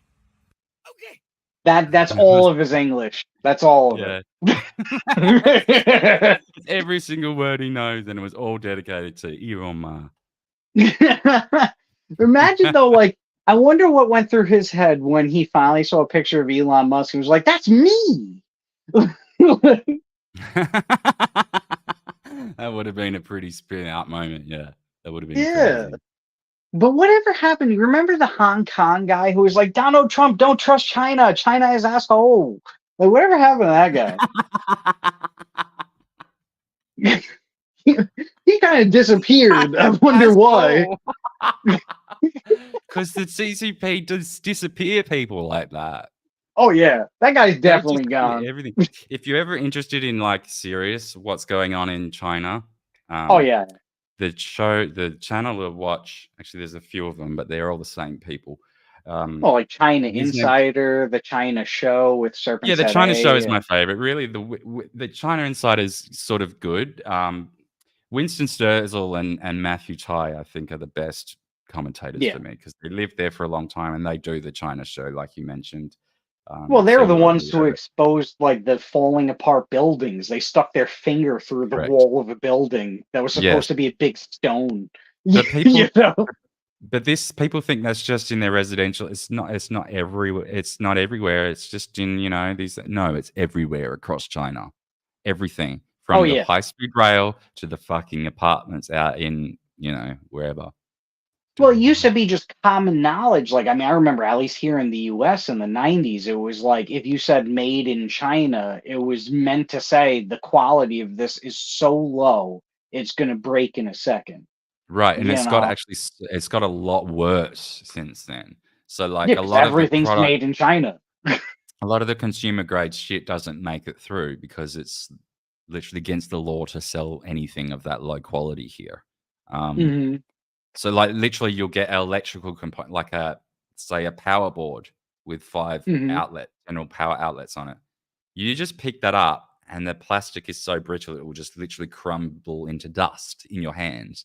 Now you Yeah. want to feed 240 volts through sorry, American. Or 120 110. or even 110 volts through that.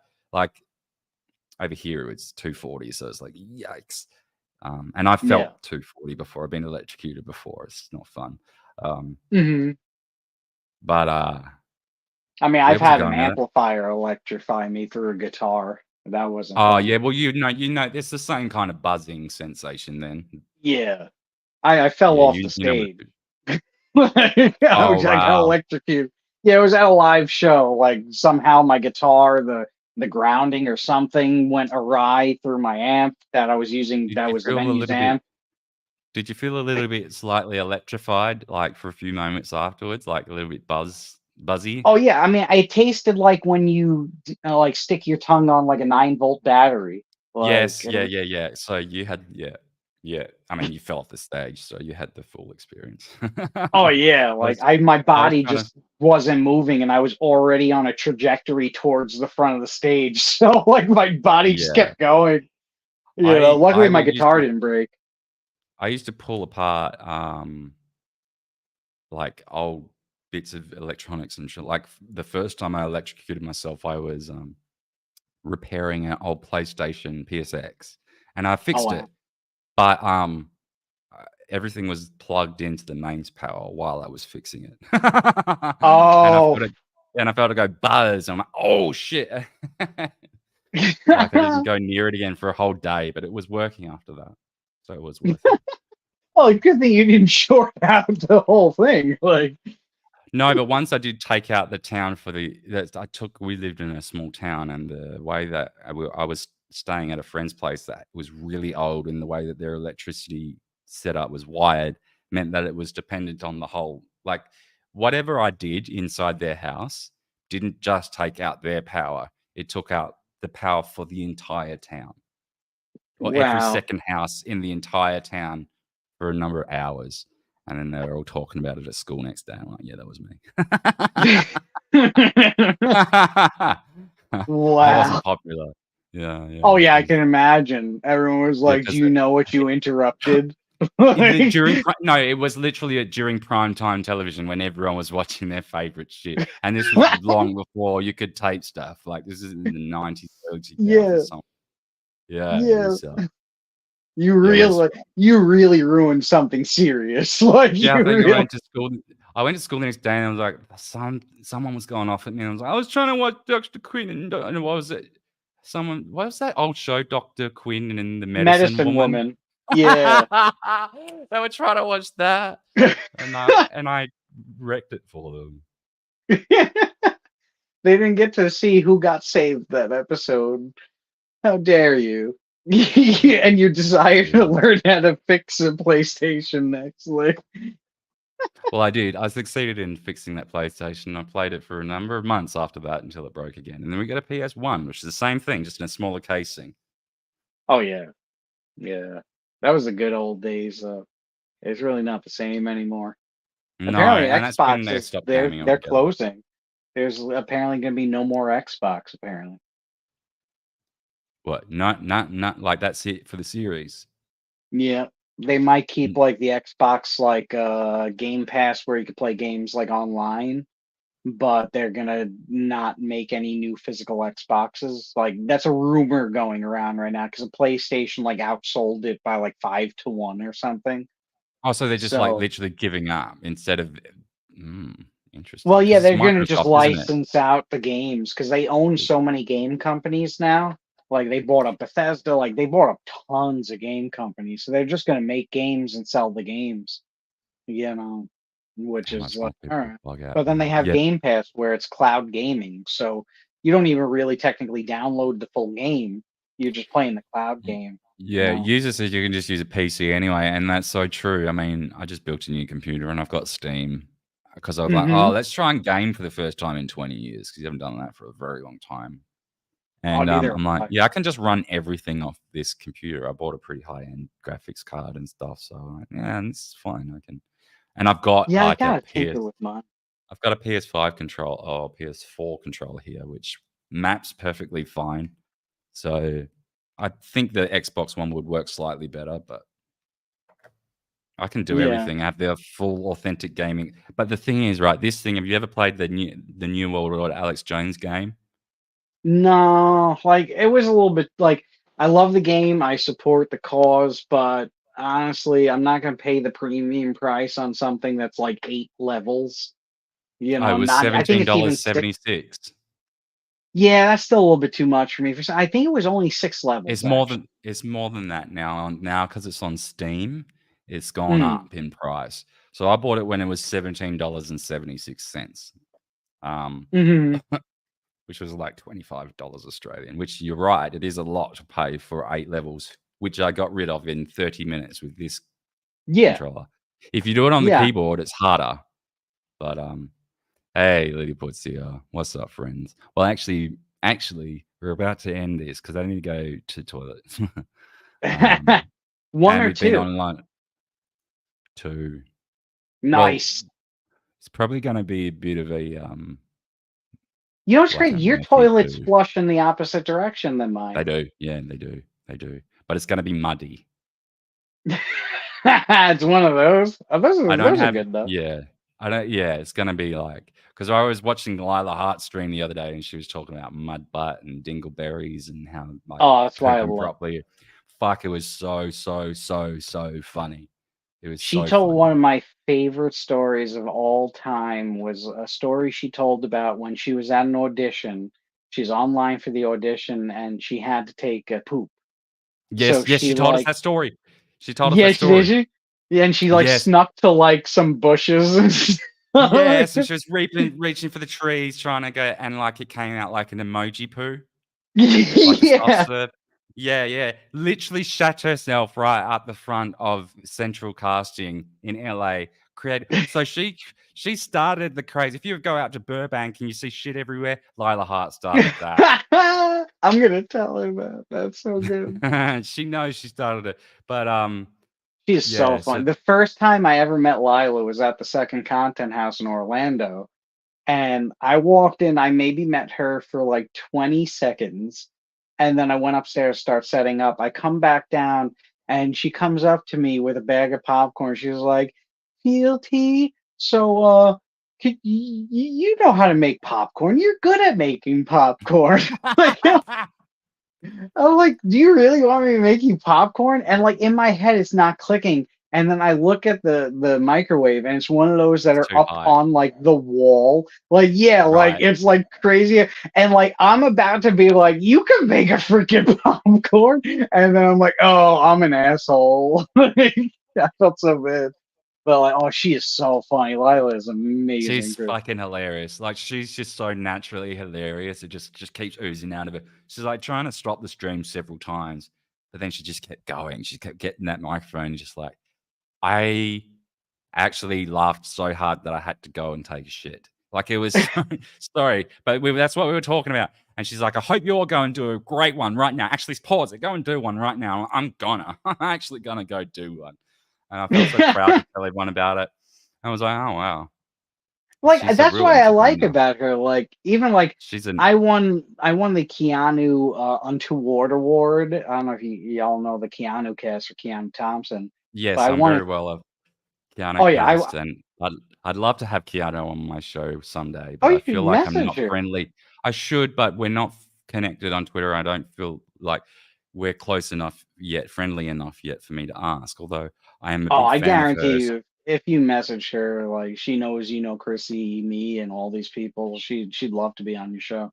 Yeah, Like I will absolutely. reach out at some point because I think she's also another comedy genius. Like within seconds of just her talking, she's got the way of speaking. I'm in love with her mother as well. She's such a sweet lady. Yeah, Mickey is Michaeline hilarious. Thompson.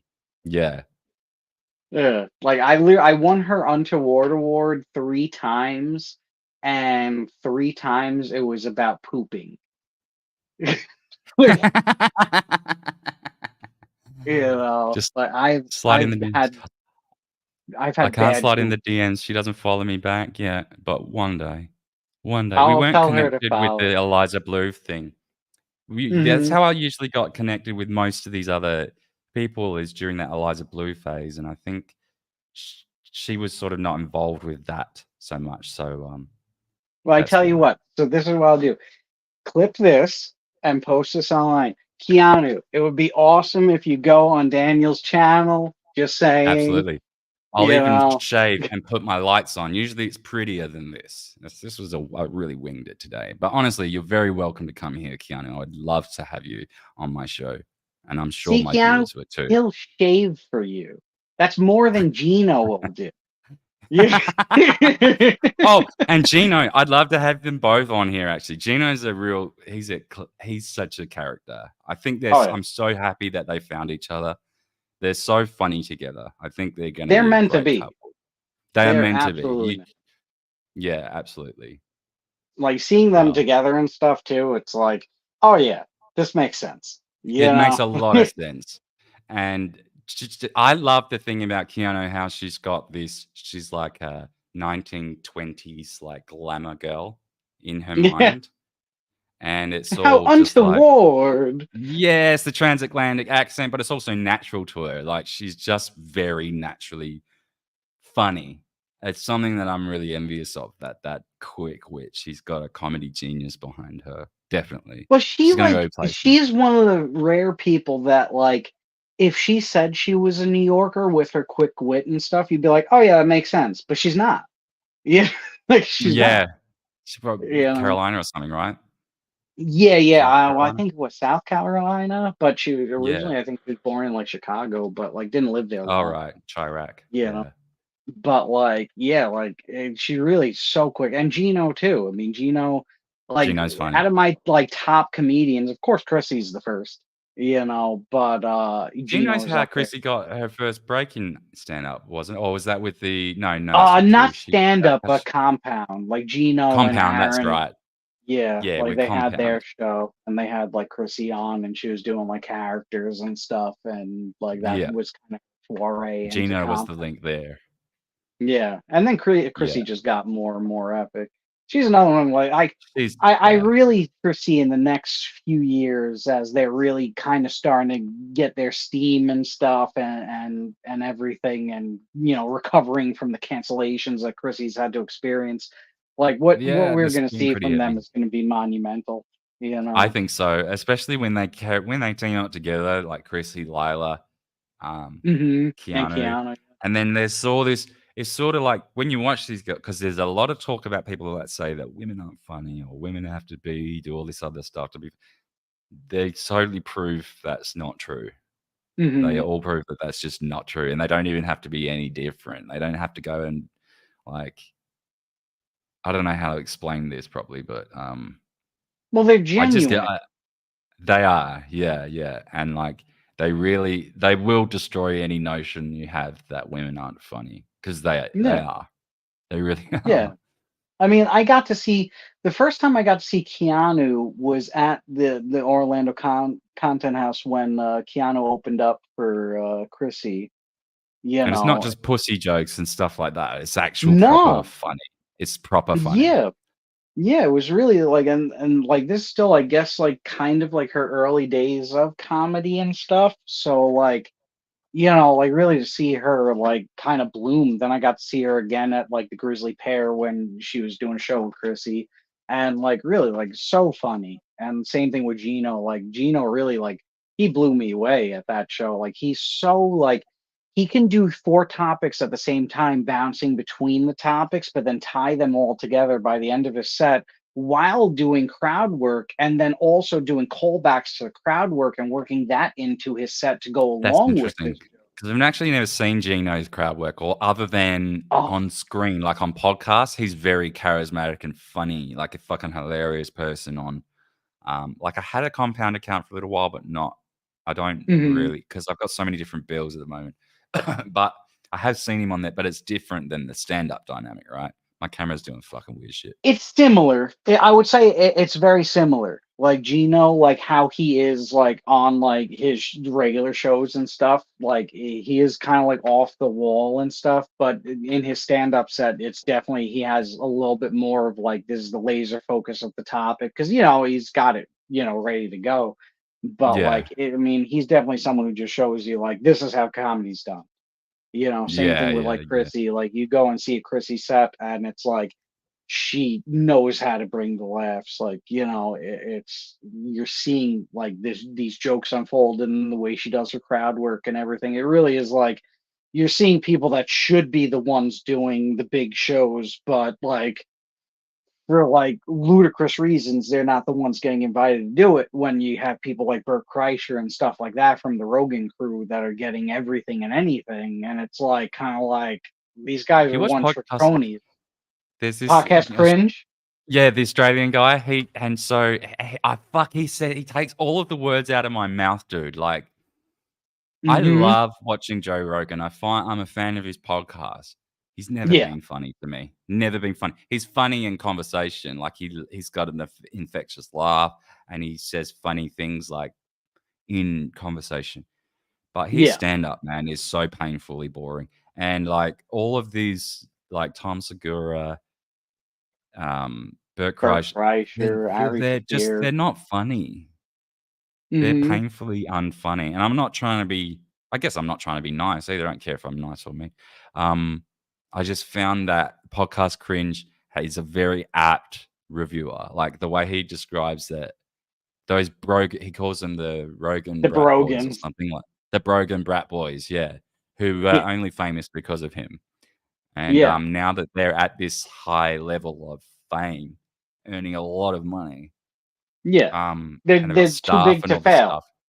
They're too big to fail, and now they feel like it's not at all above their station to turn to the next comedian say, no, you got to do it like me. Whereas, hold on, nothing about your trajectory was typical. Well, Brendan Shaw. Warren. Brendan, Gringo Papi? Like he's finally admitted that he's not funny, and he's hung up the game. Like he's not doing it anymore. I think that's what I heard. Why Well, can't because these other two? his biggest problem is he's just not genuine. He's trying to be something instead of just being him. Yeah. Like, I mean, I And can but hand something to Bert in the fact that, like, yeah, he's trying to be this funny guy, and I do think he genuinely does want to be funny. Like, I do think he I think does so, and I genuinely think want to he make can people be funny. funny. I think Bert can be funny. It's just like Yeah. he's the leaning into the shtick so much is it has a short lifespan. It's Yeah. gonna wear out Well, quick. with him, it's Whereas kind of being like genuine, he's a teddy bear. yeah, Like yeah, yeah. I don't think he's like a bad, like he wants to make money, he wants to be successful and stuff, but like I do think he wants to entertain people. Whereas like Tom Segura, I like that dude just wants to make money. Like I Yeah, don't and be see, better than people. yeah, he wants to be the king. But then you got And people like Joey, what's his name? Joey Diaz. Yeah, Joe Diaz. Like that dude is just funny. That's all he is. He's just fucking hilarious from start to finish. Even when he's being serious, it's funny. Yeah. And then even his show is Joe like Rogan, his podcast is like chaos. Like Joey Coco Diaz. Motherfucker, cocksuckers. and he's such a New Yorker. He can't say He anyone's is. name without saying their first and last name. It's such a New Yorker thing. Like Joe Rogan, let me tell you something, Joe Rogan. Let me tell you something, Joe Rogan. This one time I was on coke. Yeah, maybe I robbed people. Like, like, Yeah. I kidnapped the guy. What the fuck, motherfucker? Cocksucker. That's so spot on. Listen here, cocksuckers. But he's He's funny. a- Like he's a big teddy bear too. Like he attempted to murder the guy, but big teddy bear. But then you got like Ari Shafir, who like, yeah, he's kind of funny, but there's so much anger in the dude. Ari's like, it just annoyingly throws me funny. off. Yeah, Ari's I mean- more annoying than funny, but he's amusing. I like him. He's interesting to watch, Ari. Like because he says interesting things, which are amusing more than funny. Mhm. Yeah. The thing that throws me off with him is he just doesn't care about people at all. Like he's just saying the things he wants to say. He shows up like he doesn't care. He's very apathetic, but that's his. I think that's his. That's his MO. That's his shtick. The apathy. Well, I mean, he walked away from his Hasidic, everything. He was going to be a rabbi. So I can understand his kind of just like, I don't that's care about the right. world. That's right. So he but- became a real nihilist after that. Yeah, that's what I think, but like he's also, I mean, he never really said anything funny to me. I mean, but then again, maybe I didn't give him a good enough chance because I did not like Tony Hinchcliffe for a long time.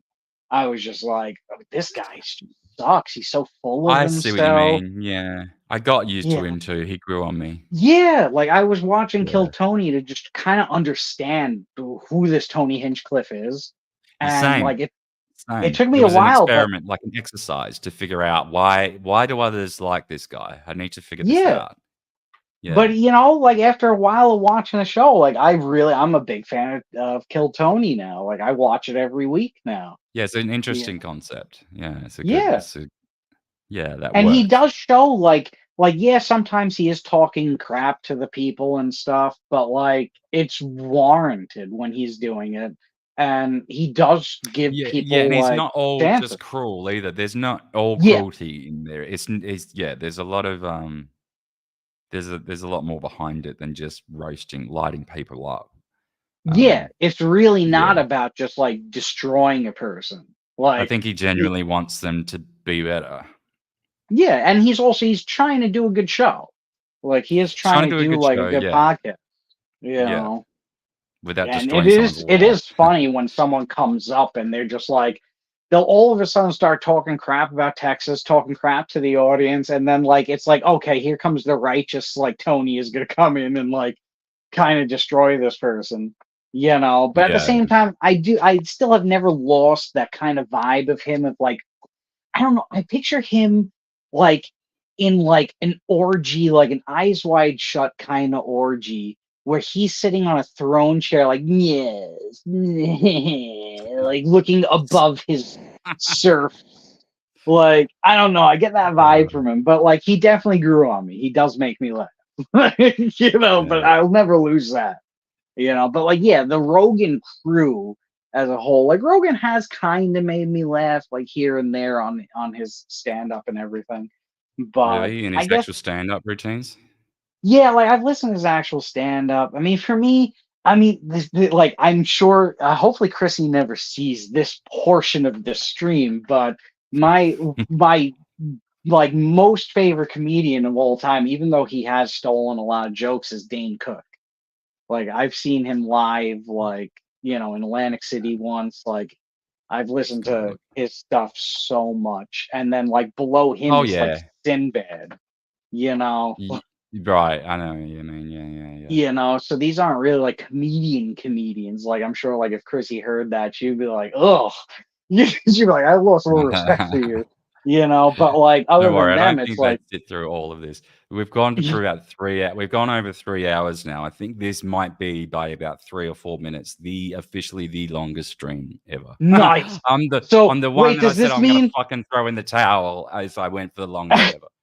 does this mean I've been a part of your shortest stream and longest stream then? Yeah, Filter, you have actually. How about that? I'll take that title. I'm happy for them. Honored. I'm honored. Although 'Cause technically I made that other one private, so only I can see it. that Maybe I still should put counts it to out again me. one day. I'll put it out again Yeah, one why day not? in the blooper reel. The stream that almost was. Where I think wasn't your like camera like disconnecting and then it was like just me for a moment. I was just like, Yeah, okay. it was really just not going to happen through that setup that I had because it was free, and that's what you get for Yeah. free shit. So, I mean, kudos to them for what they created, but at the same time, it's kind of like, oh, yeah, it's absolutely, and it works unfortunate. well for other people. It does work well for other people. I think it might be a lot to do with my location. Yeah. No, that's most So, likely because you need like a dedicated connection. And since you yeah, and I'm on might the other get side of some the planet. lag and stuff, like, it Yeah, might mess with it, which is yeah. unfortunate, but your internet's doing good with StreamYard, so Yeah, I wish them well though. The developer of that platform literally got on a video call on there with me immediately at 3 a.m. to fix it. And wow. so I'm like, oh yeah, kudos to you guys. I just That's can't the unfortunate thing of run the a show modern on it. age, though. Like it's really tough for things to kind of grow from the ground up. Even YouTube channels like your own, like it's so hard to go from the ground up. Yeah.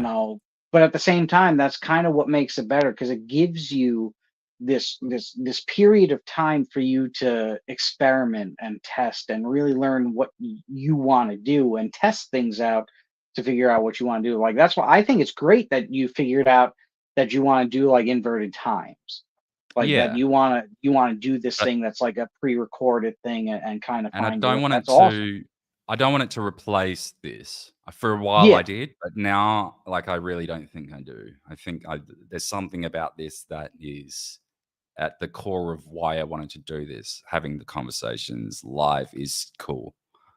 Yeah. Having them not live is also cool. So I think there is room for both. Well, you could do the live as the random chats and the not live as your laser focused. Let's hit this topic, have it Yeah, be yeah, concise and yeah. perfect. That's And exactly what I and it'd be and those laser focus ones would be advertised ahead of time, sort of targeted towards a certain audience that's interested in that with all the hashtags. Like I plan on doing one on Julian Assange. I want to do another few on the UFO stuff. Bunch of I different mean, things. I look forward to the UFO stuff. Oh, good, because it is. I understand that it is boring to a lot of people, or silly. I think it's only boring even. just because a lot of people don't like. It's like everything that's ever kind of come out on them is kind of like, yeah, but is that true? Yeah.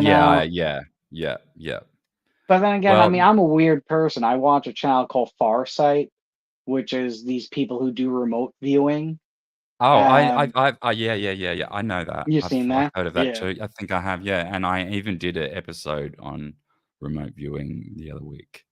It's very fascinating. I will It say is very that. fascinating. And Project 8200 Stargate / grill flame, whatever they were calling it. In fact, if you're interested in remote viewing, you really ought to watch the latest episode of the Shawn Ryan podcast, who had Joseph McMoneagle. Joseph McMoneagle, I'll show you the episode. And it's all about remote viewing. And Joseph McMoneagle is not a guy that does a lot of interviews. Ryan. Yeah, there it is. Oh, I'm already subscribed to the Shawn Ryan show. Yeah, it's a 6-hour episode, but it is full. The whole 6 hours is full of fascinating stuff. This guy, McMoneagle, goes deep into everything about remote viewing. I found it very fascinating. He talks about Mars, things that he got correct about Mars. The hunt for Red October, that he was like part of that story. Oh, really? Yeah. He's the one who found. So he's the reason they were. So he told the U.S. intelligence that the Soviets are building this giant, like never before seen sized sub at this dock, and they're like, no, it can't be that, it can't be that, and they're like, it's a fantasy. But he determined this through remote viewing, and they said, well, and he got annoyed with them and turned around and said, well, tell your boss that the fantasy will be launched in 182 days. And it was. And there's photos there, and this is a great episode. I'm going to link this below in the description as well. Yeah, I already have it queued up in a tab. I'm glad, because if you're into that, you'll love this. You had to do it in chunks, obviously, because 6 hours. Man, oh yeah. But like, I did it all at once. I thought I was going to do it in chunks, and I just lost a whole day. Well, yeah, because you can't stop. It's like once you start, like it's kind of like wow, like, and then it's like kind of like dominoes, where then they talk about another thing that's interesting, and and the next thing you know, you finish 6 hours and 13 minutes. But I mean, I've tried the whole remote viewing. Like I've heard of how to do it and stuff. But I think I have a block on myself on the fact that I'm too scared to be successful at it. He talks about that too. They talk about the death of the ego and completely stripping that away. And I think you'll find it very interesting to watch this. Actually, I think you'll get right into this. If it's something you're interested in, you'll be like, "Holy shit, I need to watch this." The danger is knowledge is power, and there's certain power that I think that if you have that power, you're in danger.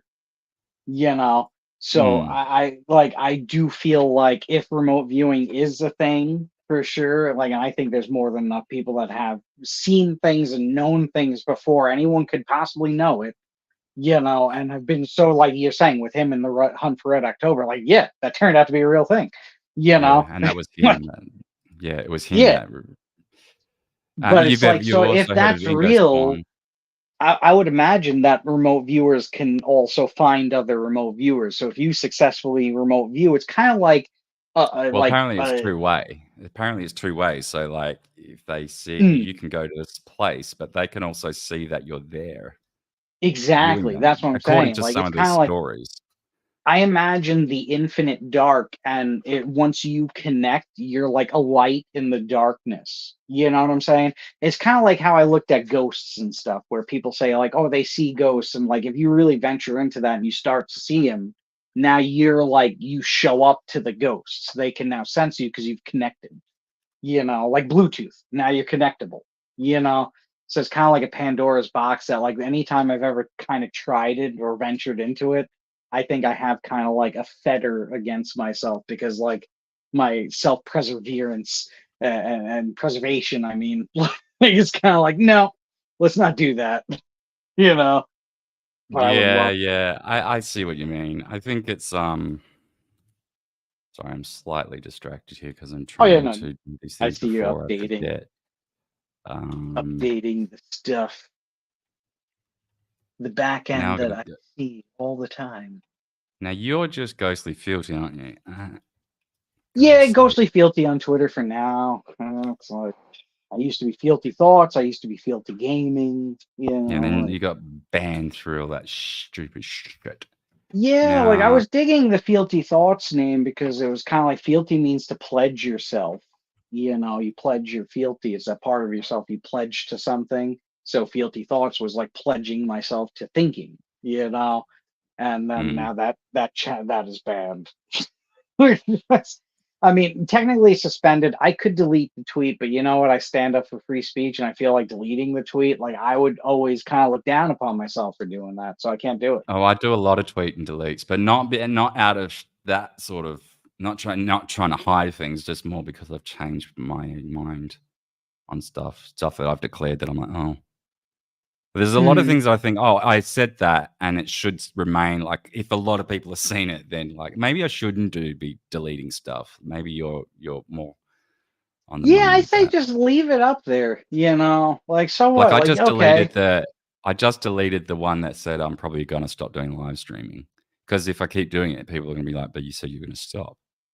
And literally that day, yeah, you went you live know. and did the longest one you've ever done. But then exactly. But then what's the truth there? Like, okay, so like at one point you thought like you're trying to find your way. Like that tweet only says, "Hey, the truth about this person is they're an earnest, genuine person trying to find their way and figure out what they want to do." So if people want to take that and say, "Yeah, but you said you weren't going to do this anymore. You know, now you can't do it." It's like that's not the type of person you want to have around anyway. You know, it's like you're not like someone into what I'm doing then. You Yeah, know, yeah, yeah. you're like a negative force. So it's like really, I mean, the truth is it's like, yeah, you know, at one moment you thought like I'm gonna stop doing this, but then you rethought about it and it was like, you know what? There's something about this that does bring me energy and like enjoyment and enthrallment. So I'm gonna keep at it. You know, like anything you say online isn't like you're writing a manifesto of a declaration. You know. So it's like I always say just keep them up. But then again, like look, hey, if you want to delete them too. You know, it's not like it needs to be out there forever. You know. It's all you could do is ever be as you, I and swear, people either dig it or front not. porch, front porch. He's got so many different accounts. One of them follows me. This one hasn't been updated for 2 years. This one, not forever. He's got another one who actually I'm connected with on Twitter, but it doesn't show up anywhere. I'll find that and put that in the. In fact, fuck it. He doesn't want it out there, so I'm not going to put it out there. Let's just put his YouTube there. Well, yeah, he's definitely a channel. You're both channels that I think will in time get a lot of viewers. You know, but it is the toughest time you'll ever have is your earliest time period of what you're doing, figuring out who you are, what you want to do, and then finding the enjoyment from doing that. You know, the only They also downside say. is. They also say there's actually a good thing that you've got no one to start with because you get to revel in the obscurity and try everything without being rinsed too much. Like one of the things I experienced over my years of streaming was I first started off, I was streaming a game called WildStar. It was an MMO, kind of like World of Warcraft, but it was like a third person kind of game where your camera view is a little bit behind your character and you have to aim your abilities and everything. Instead of like click and cast, it was like aim your ability and cast. Yeah. I was trying to get great at that game. And sure enough, the game, like once you get to the end game raids, it was all broken and like no one wanted to just watch us fight the same first 3 bosses because the 4th boss was broken. And I had to move games. So all the viewership that I gained, like at that time, was gone. You know, and at that time, I mean, this was like my early days, like 2014. And I lost everybody because they wanted to watch WildStar, but I couldn't keep doing WildStar. The numbers were going down. Less and less people were watching every week because what was there else to show? You know, I moved to another game, so I decided to play a game called Smite, which was a MOBA, massive online battle like arena, kind of like League of Legends. You know, Yeah. I have League of Legends, I think, installed. One of those ones. Or no, it might be War something. War Thunder. Maybe Dota. maybe there was like War Thunder. There's a lot of games during that time period. A lot of MOBAs came out that were kind of like League of Legends, but Smite was like yet again like the camera angle was behind the character, and all the characters were mythological characters. So you could play Zeus, Poseidon, Artemis, like which to me as someone with a philosophy degree, like of classical philosophy, I love the mythological characters. So I tried to get good at that, and I worked so hard. I got up into the ranking, like up into the platinum ranking, and above platinum is just diamond, and then you're into competitive, like esports. So I was really like, it's hard to get there. I worked so hard, but then in the competitive sphere to queue up for ranked, it would take like a half hour for a match to queue up, and then you get into the match, and you get people who would leave the match, so the match would be like lame. And like I was like, I can't keep streaming this after like streaming this for like 2 years. Streaming gaming content would be some of the hardest. I couldn't do it. Oh, I it's couldn't tough. wrap my head around that. Yeah, because it's like, oh god, the engagement would be low. You work unless so you hard. make it, you have to. Yeah. But see, sorry, here's a problem that conjoins to your situation though. So after Smite, there was a few games in between, but then I got into a part where like I was just doing playthroughs of games. I wanted to play games I found were interesting, and I wanted to play through them. I played a game called Skyrim, and my viewership started to explode again playing this game called Skyrim, and I beat the game. I played bonus content for the game, played as much as I could. And it was just like, all right, well, now it's time to move to the next game. I beat the game. Like, what else am I going to do? What am I going to replay Skyrim again? Like, I saw it. I experienced it. This was now like 3 months of my life. What do you want?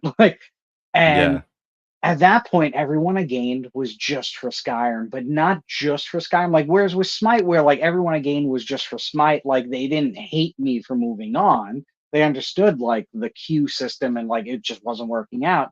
But with Skyrim, the people got mad when I was done with Skyrim. So I tried to play another game made by that company called Fallout 4, and I hated the game. Like, it is one of the worst games I've ever played. It's like one of my most hated games I've ever played is Fallout 4. Horrible game. I'm sure if any Bethesda stan sees me saying this right now, they're going to comment, and they're going to be like, how dare you say this? It's a great game. There's so much to it. No, you're staring at a freaking... It's lame. I don't think many gamers watch me. You never trust me, Bethesda fans. Actually, that's not true. That's not true. The hate I got when I got to Fallout 4 and was like, look, I hate this game. I can't play it. Like I tried it for like a week. I was like, look, to me, this game sucks. And see, the thing I learned from that was that when you're gonna start to take off, you're gonna take off for the thing you're taking off with. Yeah. So that's why right now it's so important for you to figure out who you are, what you want to create, what's really driving your energy. Because when you take off, you're going to take off for what you're doing. Yeah. You don't want to get caught in the prison of something you're not fully into. So there's nothing wrong with you saying like maybe you're not feeling live streaming or you want to do this other thing. Now's the time for you to experiment as much as you possibly can. Yeah, I think this experiment with look, this video with Patrick has just gone over 1,000 views. So nice. this is a great this experiment. Look at the typical 30 to 110. So this is a success. This is a major success. And even but don't count success from the views though. Like trust me, don't count the success from the views. Count the success from your enjoyment. I enjoyed it a lot. I enjoyed the whole process, and also look at the engagement is typical seeming. However, 88% of people are still at the 30-second mark, which is so much more than any other video I put out. Mm-hmm. And it even says it's above typical. I think that's above my typical, but you know, like no, it's not bad. Interesting. Look, 30 new subscribers. That's fantastic for me. Like I'm so happy with that. And people say don't look at the numbers. They don't. I kind of call bullshit. No, look at the numbers. Like, people definitely look at the numbers because that's literally is what marks. That's how the public will gauge your success as a channel. That's your currency in asking other people to come on your show. I've got such and such following. I've had many people say no just because I don't have any followers. I Yeah, haven't but said see, that's why, but you're that's I know doing it. that's why. You're doing it the opposite way, though. So, see, you look at the numbers when you figured out the thing you want to do. So once you're doing the thing you want to do, like this is like you have to ask yourself, do I want to do this for a year? So, like Yes. in No, your I knew mind, that. I knew that before I yeah, released it. I knew that yeah. So before I then released it. that's the thing. Like, so you did one so far. When you get to Mm. like half point of the year, so 6 months from now doing that, then start, look back at the numbers kind of and figure out, okay, so now I figured out what I want to do. Now through what I want to do, how do the people like, what do they dig from what I want to do? Mm. And then, and then try and support them and because it's like a hangout. It's like you're inviting them to your house, but you have to Yeah. choose what your house is made of and what's in your house. Yeah.